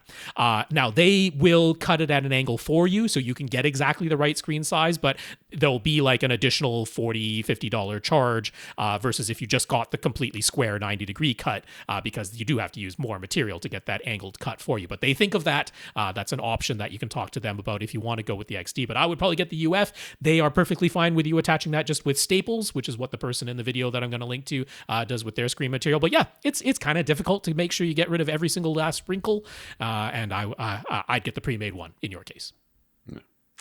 So Stefan says his room is 15 by 17, and he currently has 4 SVS SB2000 subwoofers in there, but he says he wants to get some bigger subs. What do we think about going the DIY route for the subwoofers, and what do we think about the Stark Sound SW15 sealed model that they sell for $699? I mean, after the first question, I'm a little leery to say that DIY is the way to go, but if we're going to DIY something, I think you're better off trying to DIY a subwoofer than just about anything else in a home theater other than acoustic panels, which acoustic panels are where to start. And I would kind of go with like a kit system. Yeah, a kit rather than some sort of, I don't know what this thing, I didn't click on this thing. It's perfectly reasonable. Audioholics measured it. I mean, it's at that price point, it's pretty darn impressive, honestly. So it's about a 500 watt amplifier, a 450 watt amplifier, something like that. Do they just send you the pieces? Is that what happens here, or they send you the Stark Sound is a fully made subwoofer. It's not a DIY. Yeah, that one's not a DIY. There are like the, from GSG, the Marty subs, something like that. Those are the flat pack ones that you assemble yourself, but it's a kit. So it's not like literally completely from scratch type of thing. But I mean, more than this, okay, so 15 by 17, is that enclosed or not enclosed? Because that does make a very big difference. That's a big huge difference, difference. If this is the so area. If it's enclosed, which I kind of assume it is because he says his room is 15 by 17. Yeah.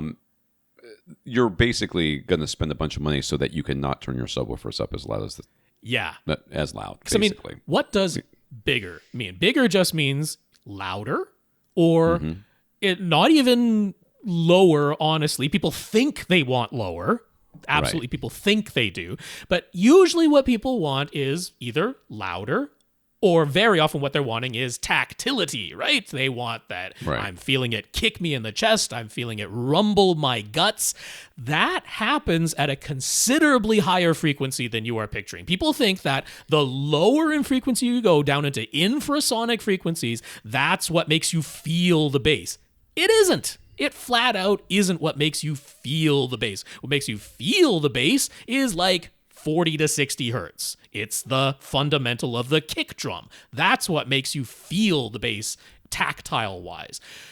If this is an enclosed 15 foot by 17 foot room with 4, now it's a sealed box SB2000s, right? They don't have the same 20 hertz output as the ported ones, but 4 of them in a 15 by 17 foot, if it's an enclosed room, you can just EQ them and or turn up the volume. You do not need to change your subwoofers to get whatever response you're wanting from it. But more than likely, if you're just like, I'm not feeling it in my guts as much as I want to, you need to apply some EQ. Now, they have EQ built right into them.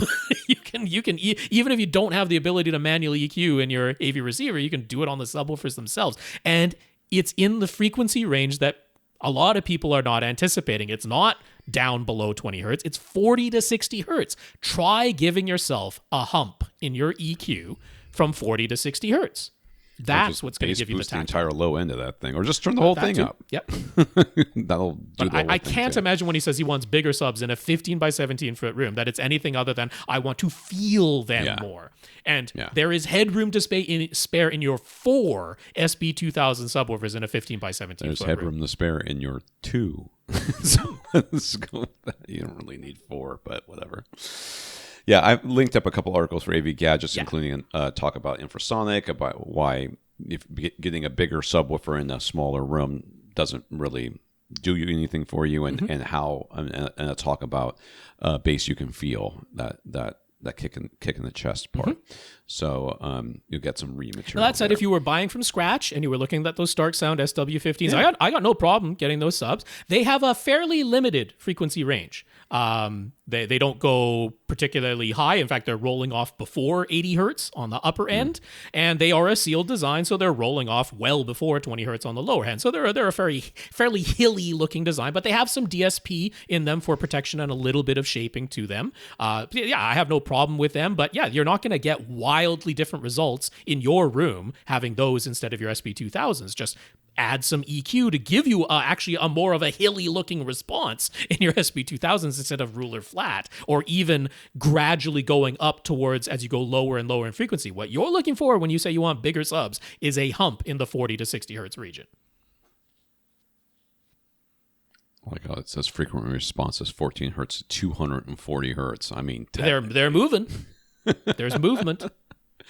Justin, returning to that huge ski lodge-like project with the Sonance Invisible Series 8-inch Invisible Series 8-inch in-wall speakers and 10-inch subs on the front wall, plus 6 Gallo orb-shaped 3-inch speakers as surrounds and overheads, all powered by a Pioneer LX505 receiver. We talked about it last week. We did. Rob's solution was a fairly reasonably priced $20,000 speaker upgrade and amplifier upgrade. But, So as we guessed, there are no plans whatsoever to replace the speakers and equipment that has already been installed. He was purely hoping for any advice about specific settings he could use to protect the speakers and receiver from damaging themselves. The good news is that for more serious movie watching, this house also has a smaller normal media room. So this 23 by 32 foot wide open great room doesn't have to serve as the only place to watch TV and movies. That's the footprint of the room itself. That doesn't take into account that it is more than 2 stories high and that it is also open to the rest of the house. So that's the footprint of the room, but not actually the volume of air that we're dealing with whatsoever. So to start with, you wanted to clarify that the dual 10-inch Sonance wall subwoofers have not actually put themselves into protection mode in this installation. They've done so in previous installations in the past, but with the master volume on the AV receiver manually set by him to a fixed minimum, the subs have not shut themselves off in this great room. So that's good, right? That is good. Yeah, that's good. Better than bad. It's better than them shutting themselves off. 0. Tim, they sound reasonably filling with the way things are set now. But the way things are set now, the 3 front in-wall speakers with their 8-inch woofers are also set to large. We set them to small and give them a 100 hertz crossover last week, and he intends to listen back to everything we suggested about the specific settings the next time he's on site. Could we explain to him in more detail why speakers with 8-inch drivers should still be set to small instead of large? And why such a high 100 hertz crossover frequency? Isn't it basically a waste not to have them play as low as they can, especially in such a large room? What are we doing here, Rob?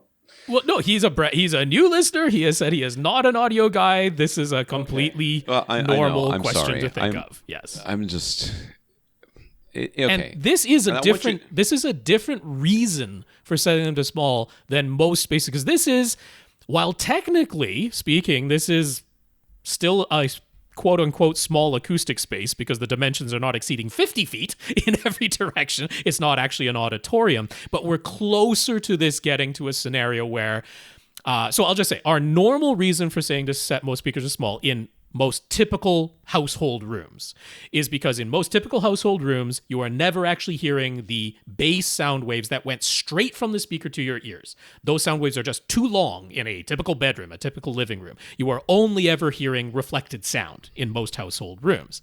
And that means that where the speaker is positioned in the room, you're only hearing reflected sound. So where the speaker is positioned is not the best location for bass. You're going to be hearing sound wave interaction in any typical household room. And for that reason, we say separate the foundation of your sound, separate the base of your sound to speakers that are just there to produce bass, dedicated subwoofers.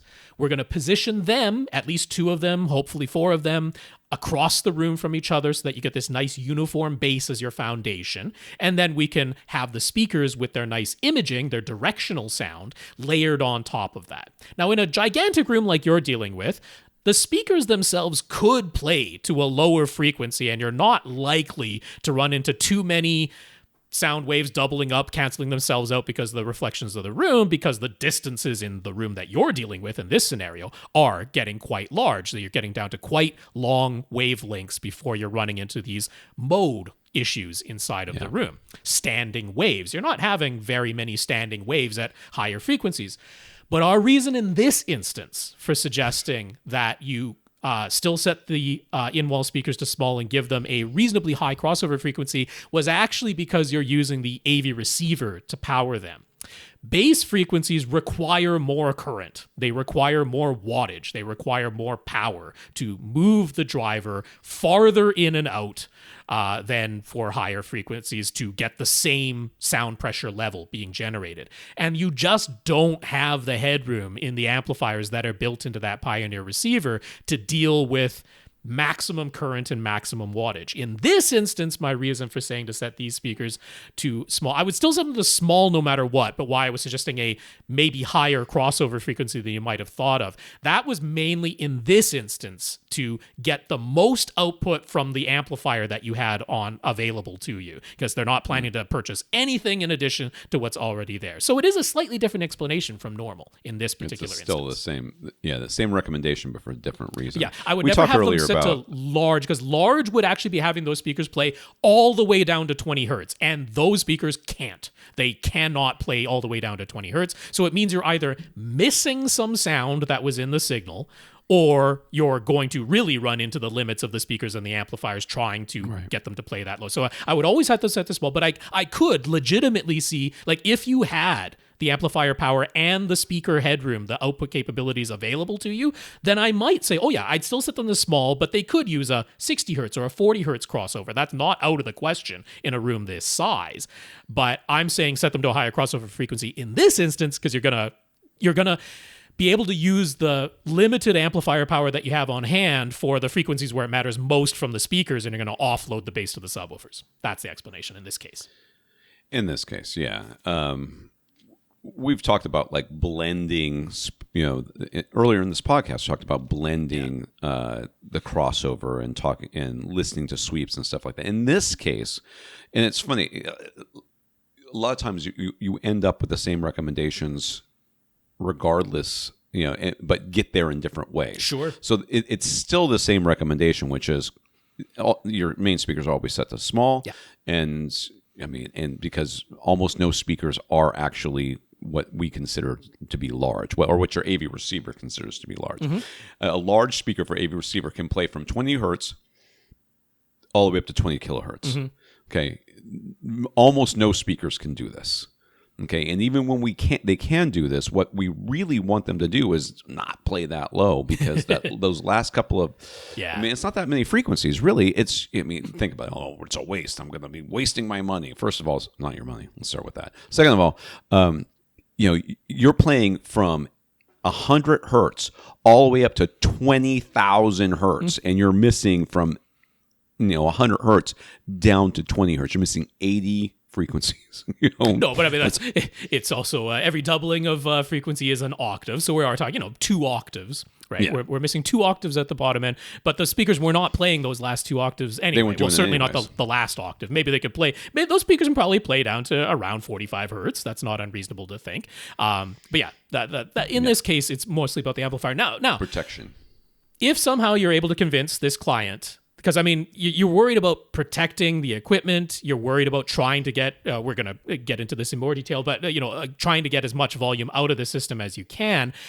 Having an external amplifier in this instance will be a help. Now, obviously, that means spending some additional money, but you are definitely 100% in this case very much being limited by that amplifier, being limited by the speakers too, but that amplifier is running out before the speakers do, and the speakers are running out way before the room. So, but you could help things here by adding an external amplifier. So now, that Emotiva we talked about last time, $2,300, but that was if you were pairing it with speakers that actually handle the amount of power that amplifier can output.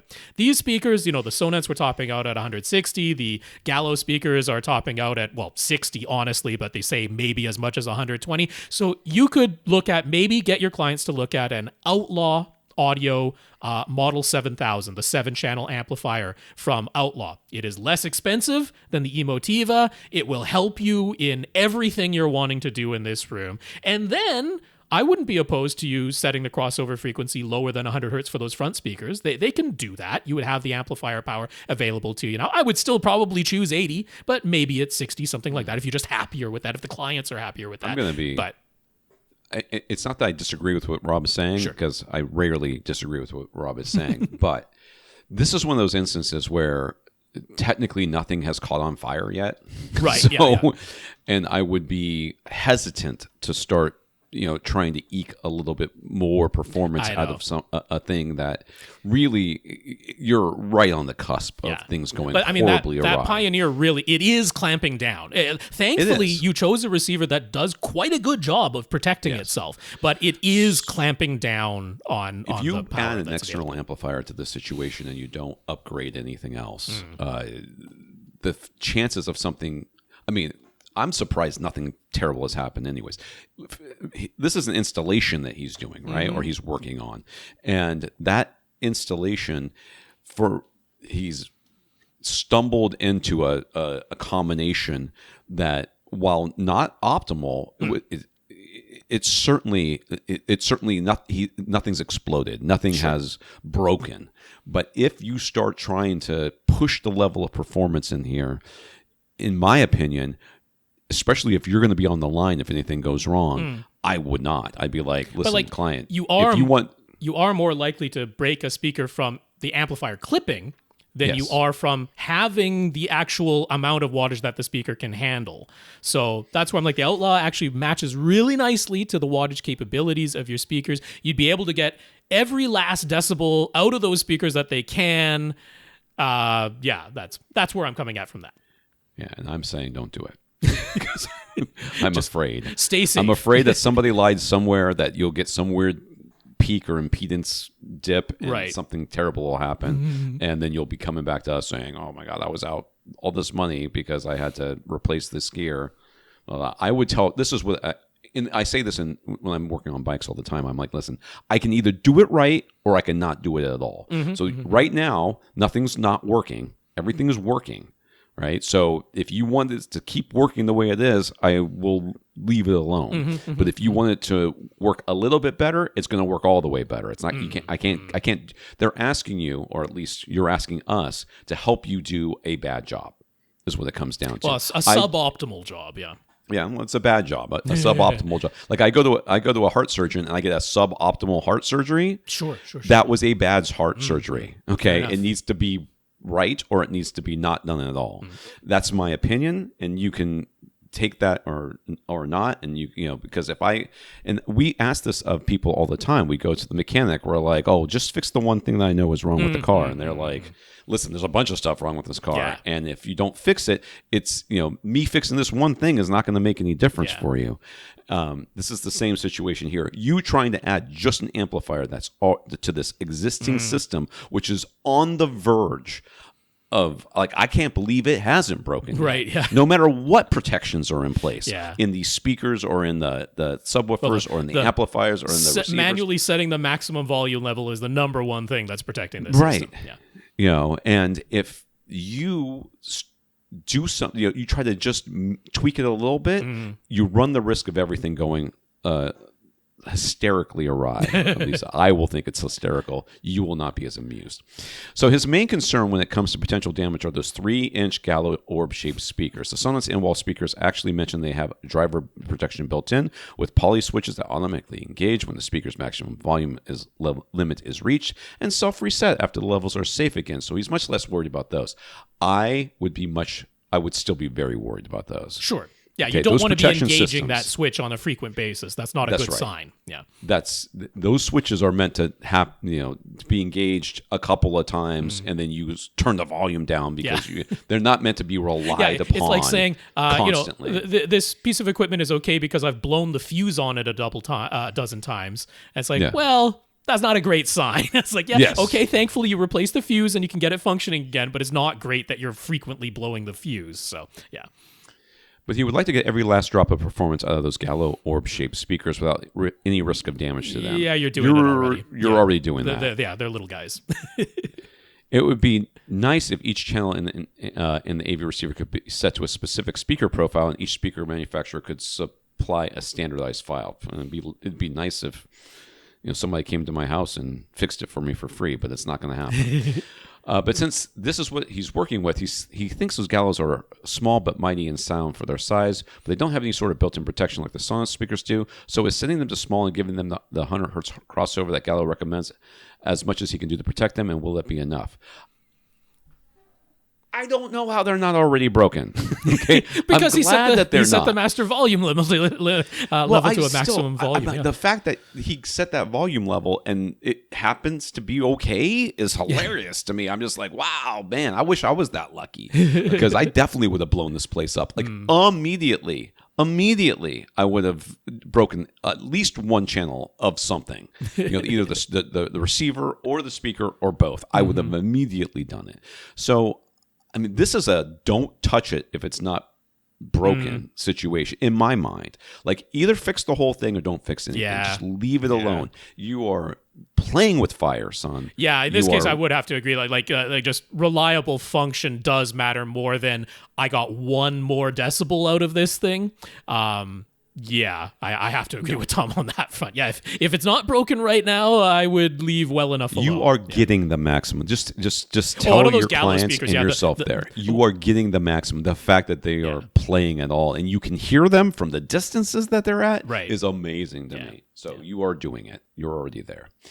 So we mentioned how he could potentially put the impedance setting in the Pioneer receiver back to the default 8 ohms instead of 4 ohms setting that he manually picked, and that with the 8 ohm setting, he might actually get a bit more volume out of the system, but then they also might be more likely to go in protection mode. Don't touch it. Don't touch it. Stop touching things. Agreed in this case. Usually our standard advice is never change the impedance setting on a receiver because it does apply. It applies a current choke. That's what it does. It's there for safety. But that's what we're concerned with in this case. We're concerned about safety. It's like it's there for a electrical code rating to be like, well, we're not going to overheat this thing. But that is what we're facing in this. This is the outlier case where we're like, technically speaking, there's 3 decibels in that AV receiver that you're not using right now. There's 3 decibels in there that you're not using right now. But it's also running the risk of melting something if you don't use the protection that is afforded to you. So this is a case of, function is more important. Yeah. So as a reminder, the Sonance in-wall speakers are spec'd as being 6 ohms nominal, and the Gallo orb-shaped speakers are 4 ohm nominal. So what is honestly the best choice here for the impedance setting in the Pioneer receiver? And is there a way to know for sure that he has set the master volume limit along with the impedance setting to the absolute highest it can safely go without going 1 dB over and risking damage? I mean, this is I'm going to keep saying it because apparently that's the answer to every question that you've asked so far. You are playing with a live grenade, and the grenade's pin is barely hanging on there, and you're like, how much further can I pull that pin out before it explodes in my face? And we're like, stop touching the dang pin. What the heck's wrong with you? That's a grenade. Stop touching the pin. Stop touching it. And you're like, I think I can get that pin out 1 more millimeter, and it won't explode. And I'm like, well, I will be over here, not next to that grenade. That's what I would be doing. So don't touch it. That's what I say. Don't touch it. Yep. Nope. I'm in agreement in this one. All right. So when he was adjusting, stop touching things. So when he was adjusting the master volume limit before and experimenting with the various listening modes, he found that he could nudge the master volume a little bit higher if he was using an upmixing mode like Dolby Surround to play music. But the all-channel stereo mode had to be set a little bit lower. He's worried that if he sets the master volume to where it sounds as good as it can for Atmos and Dolby Surround, that it will risk blowing up the gallows speakers when they go back to all-channel stereo. Yep. But if he limits it to where it sounds best in all-channel stereo, then the system is falling short of what it could do in Atmos or Dolby Surround. Oh, well. One of these things is worse than the other. I know, right? So in a big room this big, would it maybe be best to simply use all-channel stereo all the times, even for Atmos content and watching TV? It would be best to take all these speakers out of here and not let people touch things. But that absolutely does mean spending more money. There's no way around that. Yeah, you can't. You can't. I would force a listening mode because. I mean, we've talked about in this podcast, and you haven't heard it because obviously you're a new listener. Mm-hmm. But we talk about this podcast all the time, how you can go from app to app within a streaming device, and there can be massive swings in volume levels. Particularly, just think of YouTube. Just YouTube itself, if you watch nothing but YouTube from video to video, there can be huge swings in volume. So, you are absolutely playing with fire with this stuff, because I don't know if somebody's going to come and hook in another device, and that device is going to have a higher overall level, and then... the volume level on that you've set is going to be way too high already. What you've got right now is already maybe too high. I mean, you really have to be super careful with how with the input levels that you're going to get from different sources. So, I mean, the fact that it's worked so far, great. But I would force a listening mode, and then in this case, all channel stereo is probably fine. Yeah. And then lock that down so it can't be changed, and then hope that nobody plugs something in that breaks it, and then tell these clients are like, listen, this thing is. I would sound like me right now. I don't know how it's not broken right now. I don't know how it's worked this long, and the fact that it's working means I don't want to touch it, because if I try to get any more performance out of it. In fact, if I do nothing, it's still probably going to break eventually. Something is going to happen. You're going to play a YouTube video where they pegged the levels and they went over the recommended levels, and all of a sudden one of those gallows speakers blows. Yeah. Yes, it's inevitable in my mind that something in this room is going to break, and the fact that it hasn't yet is great. But you need to say, listen, there's no way that I can do anything else to this without making things worse. It's definitely, in fact, if I were going to do something to it, I would make it less loud.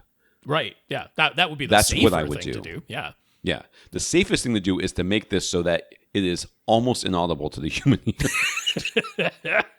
Because there's no way these speakers should be in this room. So that is what I would tell these clients. I would say, if you want me to touch this, I'm making it softer. Because I think it's going to break the way it is right now. I think it's only a matter of time before one of these speakers or the amplifier, the receiver breaks. You need $20,000 worth of upgrades in here just to get something that's a reasonable volume level. And that would be protected. That is horrible. I hate that. That is the answer we have to give. But I mean, as I said last week, that is so much less money than a Cedia installer is going to recommend spending on this. And we're going to get to something I want to talk about, because he is an integrator. He does network and lighting and all of this stuff. So I'm gonna in the next question try and put that into terms that I know you're familiar with, because I think that's the best way to get all of this across. But for this one, since clearly more volume is desired, right, then this is a case where, we're just going to go with the listening mode that gives you the most volume we can get out of this thing, and that is the all-channel stereo. So I agree with you. I would just lock it to that one single listening mode and never let them change it. Yeah. So for future projects, how would we recommend approaching the delivery of a system that allows for maximum volume without the possibility of damage? Yeah. So first of all, I would subcontract in general. Sure. I mean, the reason being is, and this is in no way an insult to you or your professionalism or anything else. I don't want you to take this as me attacking you, because I am not. I am not attacking you. I am pointing out that there's complexities here that are being underestimated and undervalued. Audio is a specialty. It is a specialty. There's a reason There's a reason why people, and that's their whole job. Yeah. Okay. And if you're going to try to start doing this, then either subcontract it, or you're going to have to get given some education. And it's more than just asking us every single time you go to a new client. Last week, I gave a huge whole list of a fairly linear education in home audio. So if you are willing to invest the time, if you read through those resources, you're going to know audio. Yeah, you will. And even then, still, it will take some experience to be, of course, to get it right. You should really work underneath somebody else. So, and it's just for various reasons. Now, as far as running the wires and doing all that other stuff, we know we can do that. That's great. You've already got that. And many people know audio but can't do things like drywall, or can't fish wires up and down walls or through attics or in crawl spaces and all those other things. So you've already got some of the skills that you'll need. But as far as in the future, how would you approach the delivery of a system? In general, you should subcontract for right now until you feel more confident in what you're doing. Because, and I will say, like that, they'll probably be installing a system that is more expensive than what Tom and Rob might be able to put together, but you are relying on their time and their expertise and their installation if they're doing that part of it for you. So there is that going along with it. There might not be the very least expensive. In fact, I would suspect they will not be the very least expensive. But this is where I wanted to put it, more related to what I know you already do, because I'm betting when you installed the networking for this very project, this very project that we're talking about, this, what we have been calling the ski lodge type of thing, but we know it's a house now. But, when you installed the networking for this house, I'm betting you didn't say, hey, just use the Wi-Fi modem from your ISP provider. Yeah. Like that was probably not the recommendation. And you probably, and who knows, I'm betting you had clients who have very large houses and they've said, why can't I just go to Best Buy and buy a TP-Link router? Like, why are you installing enterprise-grade networking in my house, or recommending that you install some, professional, expensive, much more complicated networking? Why are you doing that? Why can't I just go to Costco and get whatever router is on sale? Right. And you have expertise in that field where you're saying, well, you could try using the Wi-Fi router that your ISP provider gives to you. There's going to be parts of this house where it works okay.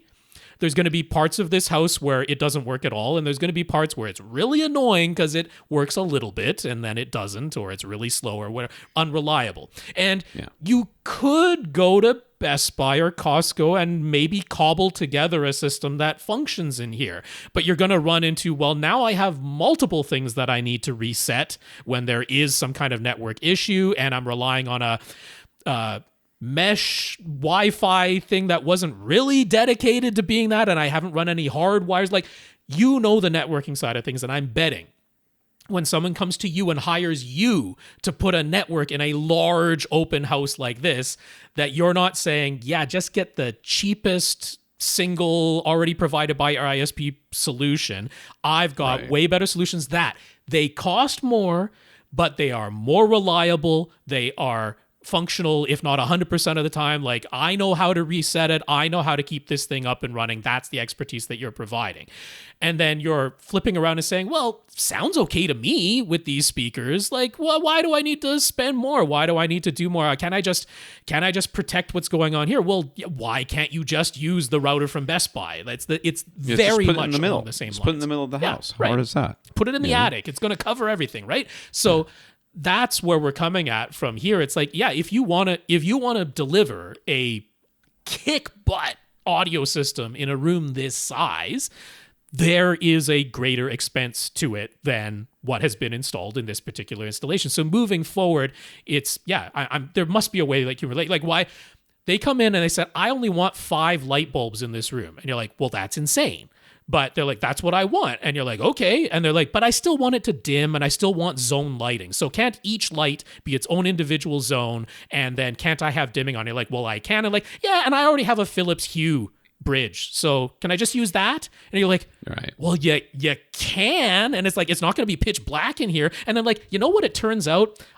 when I use these 5 light bulbs in this ski It's lodge, not very bright. It's not. I can't see anything. I end up just turning on all 5 lights at maximum brightness, and I never use the dimmer, and I never use the zoning. And you're like, yeah, obviously, right?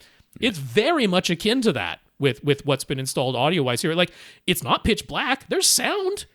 It's not, the lights are there, but you're like, but I have to turn them up to maximum. I'm not using any dimming. I'm not using any zoning. I'm not using any of the decoding functions of the AV receiver, but otherwise I can't get it anywhere near loud enough. It's like, I can't get it anywhere near bright enough unless I just turn on all 5 of these light bulbs at maximum. Yeah. And it's really not what I, as a lighting professional, would have recommended installing in this room. But what I would recommend installing in this room, if you want zone lighting and dimming, is going to cost more than 5 Hue light bulbs. Like, there's no way around it. I'm certain you can relate to that now that I've put it in those terms. And that's what we're talking about when it comes to the future. Yeah. So lastly, he asked what are our thoughts on installing subwoofers at the back of the room instead of the front. I don't recommend you do either of those things. I mean, I don't know how to say that. That's like, Well, again, in a room this size, we are farther away from the importance of having these, this is closer. I'm taking that question as a standalone for a normal room, not for this particular room. Yeah, that's right. So our standard advice is we do want more than one subwoofer, and ideally they are across the room from each other. They are not both at the front or both at the back or both on one side. They are across the room from each other. That is the easiest rule of thumb that we can give when it comes to installing any subwoofers. Okay, I'm going to put a link in here for that. Robert has a small computer room about 9 feet by 10 feet or so. So those Sonnet speakers will work fine in there, by the way, and the Gallows will as well. Sure, 9 feet by 10 feet, yes. It's just fine. He's got himself a pair of Argon Forte A4 Mark II self-powered speakers. They use 4-inch woofers and 1-inch tweeters with a separate 80 watt amplifier for each driver. They can probably play louder than those Gallows. Maybe you should get some of those. They include an HDMI ARC input and a phono input, along with the usual RCA and optical inputs plus Bluetooth. But he's not enjoying how they sound. He thinks they sound high-pitched, and since he wasn't 100% certain if it was just the speakers of themselves or the room might be to blame, he bought himself a pair of SVS Ultra Bookshelf speakers from the living room, brought in his pair. Sorry, I'm reading too fast. Of SVS Ultra Bookshelf speakers from the living room, and those sounded a lot better. But the SVS Ultra speakers are too big for a setup, and he doesn't really want an AV receiver in this room, so he's looking for some better self-powered speakers with similar features but sound quality that's more akin to the SVS Ultras. Can we offer some suggestions? So what he's complaining about is the fact that these things don't have any bass. I mean, that's what it comes down to. Also, I mean, the frequency response. Yeah, the frequency response might, even a dip at a particularly shouty frequency, or maybe they tip up in the high end. Yeah, it could be that there is frequency response that is making them sound high-pitched. So there's a couple things he can do here. It sounds like this is a computer. These are connected to a computer. It sounds like that type of thing. The office setup, yeah. It could very well be that you could EQ these, and you can get an EQ like a digital EQ for your computer that you can employ to try to tamp off the top end and maybe boost the bass a little bit with these things. You could try that. I mean, I don't know how much they may cost or something like that. Yeah, these ain't cheap. These are like €500 for the pair. Yeah. So I'm talking about for the EQ, how much the EQ might cost. I mean, if you're going to get some sort of you can get a free EQ software if it's only the desktop or your computer that's ever the source. Yeah. So that's probably the first thing I would try to do with these. I think that you'd be best off just because the reality is that to a certain extent, there's only physics is a thing, right? Like, Bang & Olufsen makes like small speakers. They have tons of bass and blah blah blah. Bang & Olufsen uses a tremendous amount of DSP and everything else to make their speakers do the things that they do.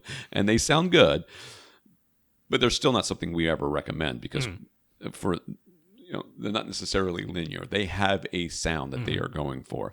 And even for €500, which is what you've spent on these things apparently, I just found that out 2 seconds ago, that's not even close to Bang & Olufsen prices for something similar. So, there's physics you have to deal with. So you're like, oh, my SVSs sound so much better. Well, they're also so much bigger, and that gives them the ability to play frequencies much more easily that your other speakers just can't play. So try the try an EQ to Sure. try to get them to sound a little bit better to your ear. Realize that there's only so much bass you're going to get out of a speaker this size, no matter what you do.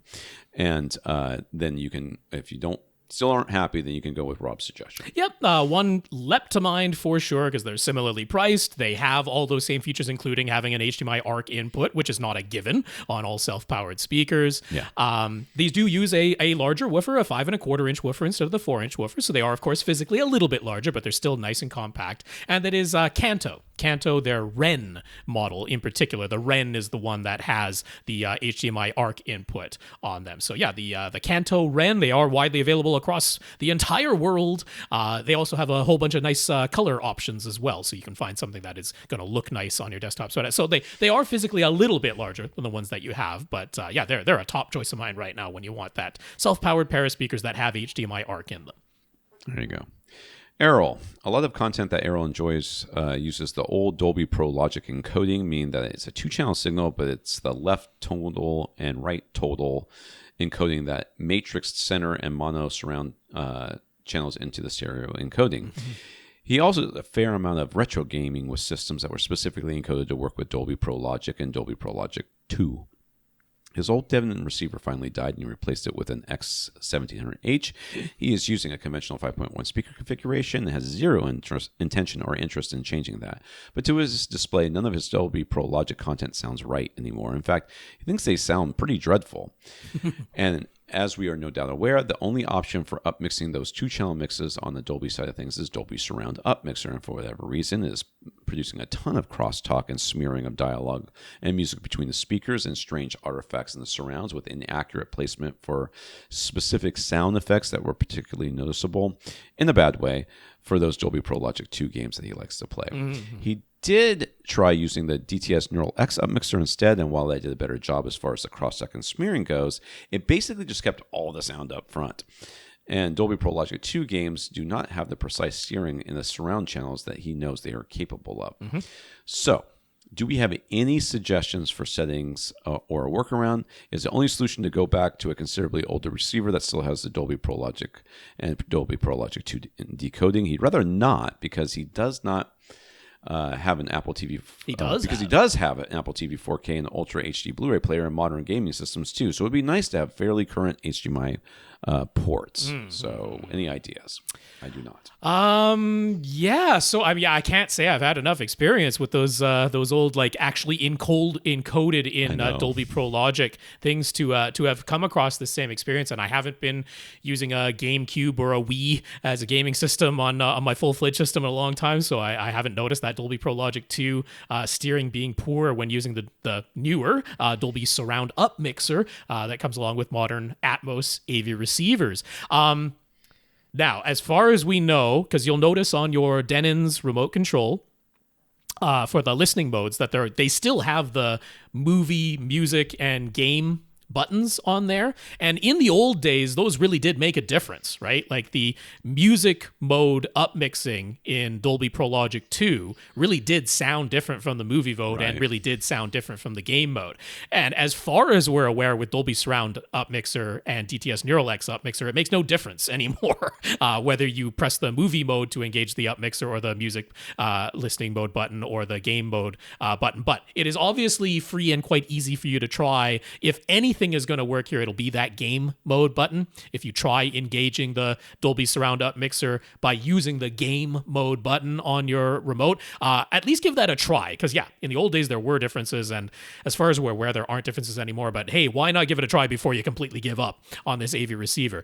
But yeah, other than that, I can only think of sending back the X1700H that you purchased and getting a different one instead. And it is hard to find one that still has the original Dolby Pro Logic and Dolby Pro Logic 2 decoding, but Anthem's MRX 520. It is a 5.2 channel decoding in there, but you said that's all you're ever going to want, so that's good enough. And it is HDMI 2.0, not HDMI 2.1. So if you were talking about passing through 4K 120 from a Xbox Series X or a PlayStation 5, it won't do that. But it does have HDMI ARC, which is going to be good enough to go backwards in a 5.2 setup. So plugging those game systems directly into a TV and then relying on HDMI ARC to do that. And HDMI 2.0 is perfectly enough for your Apple TV 4K and your Ultra HD Blu-ray player. That's still 4K 60 and Dolby Vision and HDR and all of those things. So yeah, Anthem's MRX 520 is maybe your best bet for finding one that, I mean, has been replaced in Anthem's lineup by the 540 8K, but you can typically still find some 520s around for sale from Anthem, and that's the best one I could come up with that still has the classic decoders built into it. Okay.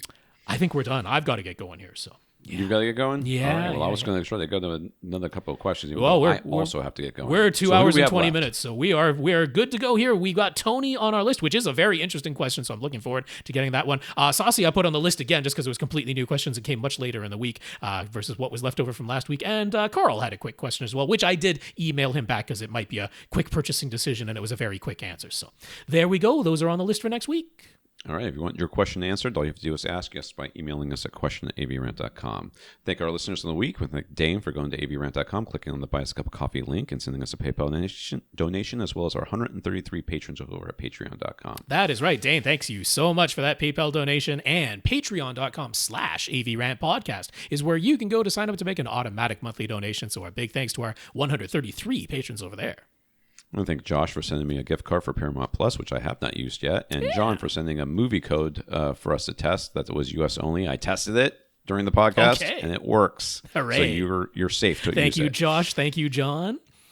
We also thank Ken for sending an offer for some equipment for me. So, Ken, I will be getting back to you soon. Okay, cool. Thank you, Ken. That was so nice.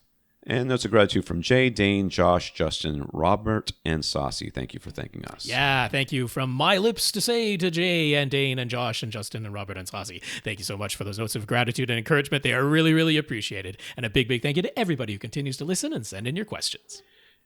All right. Send your question to AVRant, question at avrant.com. For AVRant, I'm Tom Antry. And I'm Rob H. Now go out and listen to something.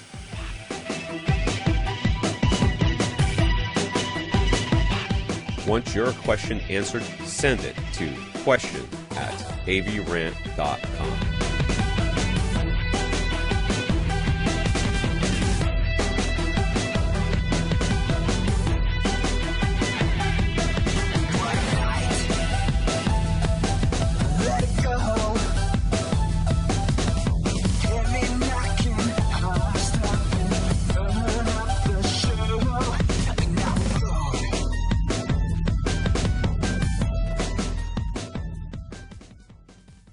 This is AVRant. Now go out and listen to something.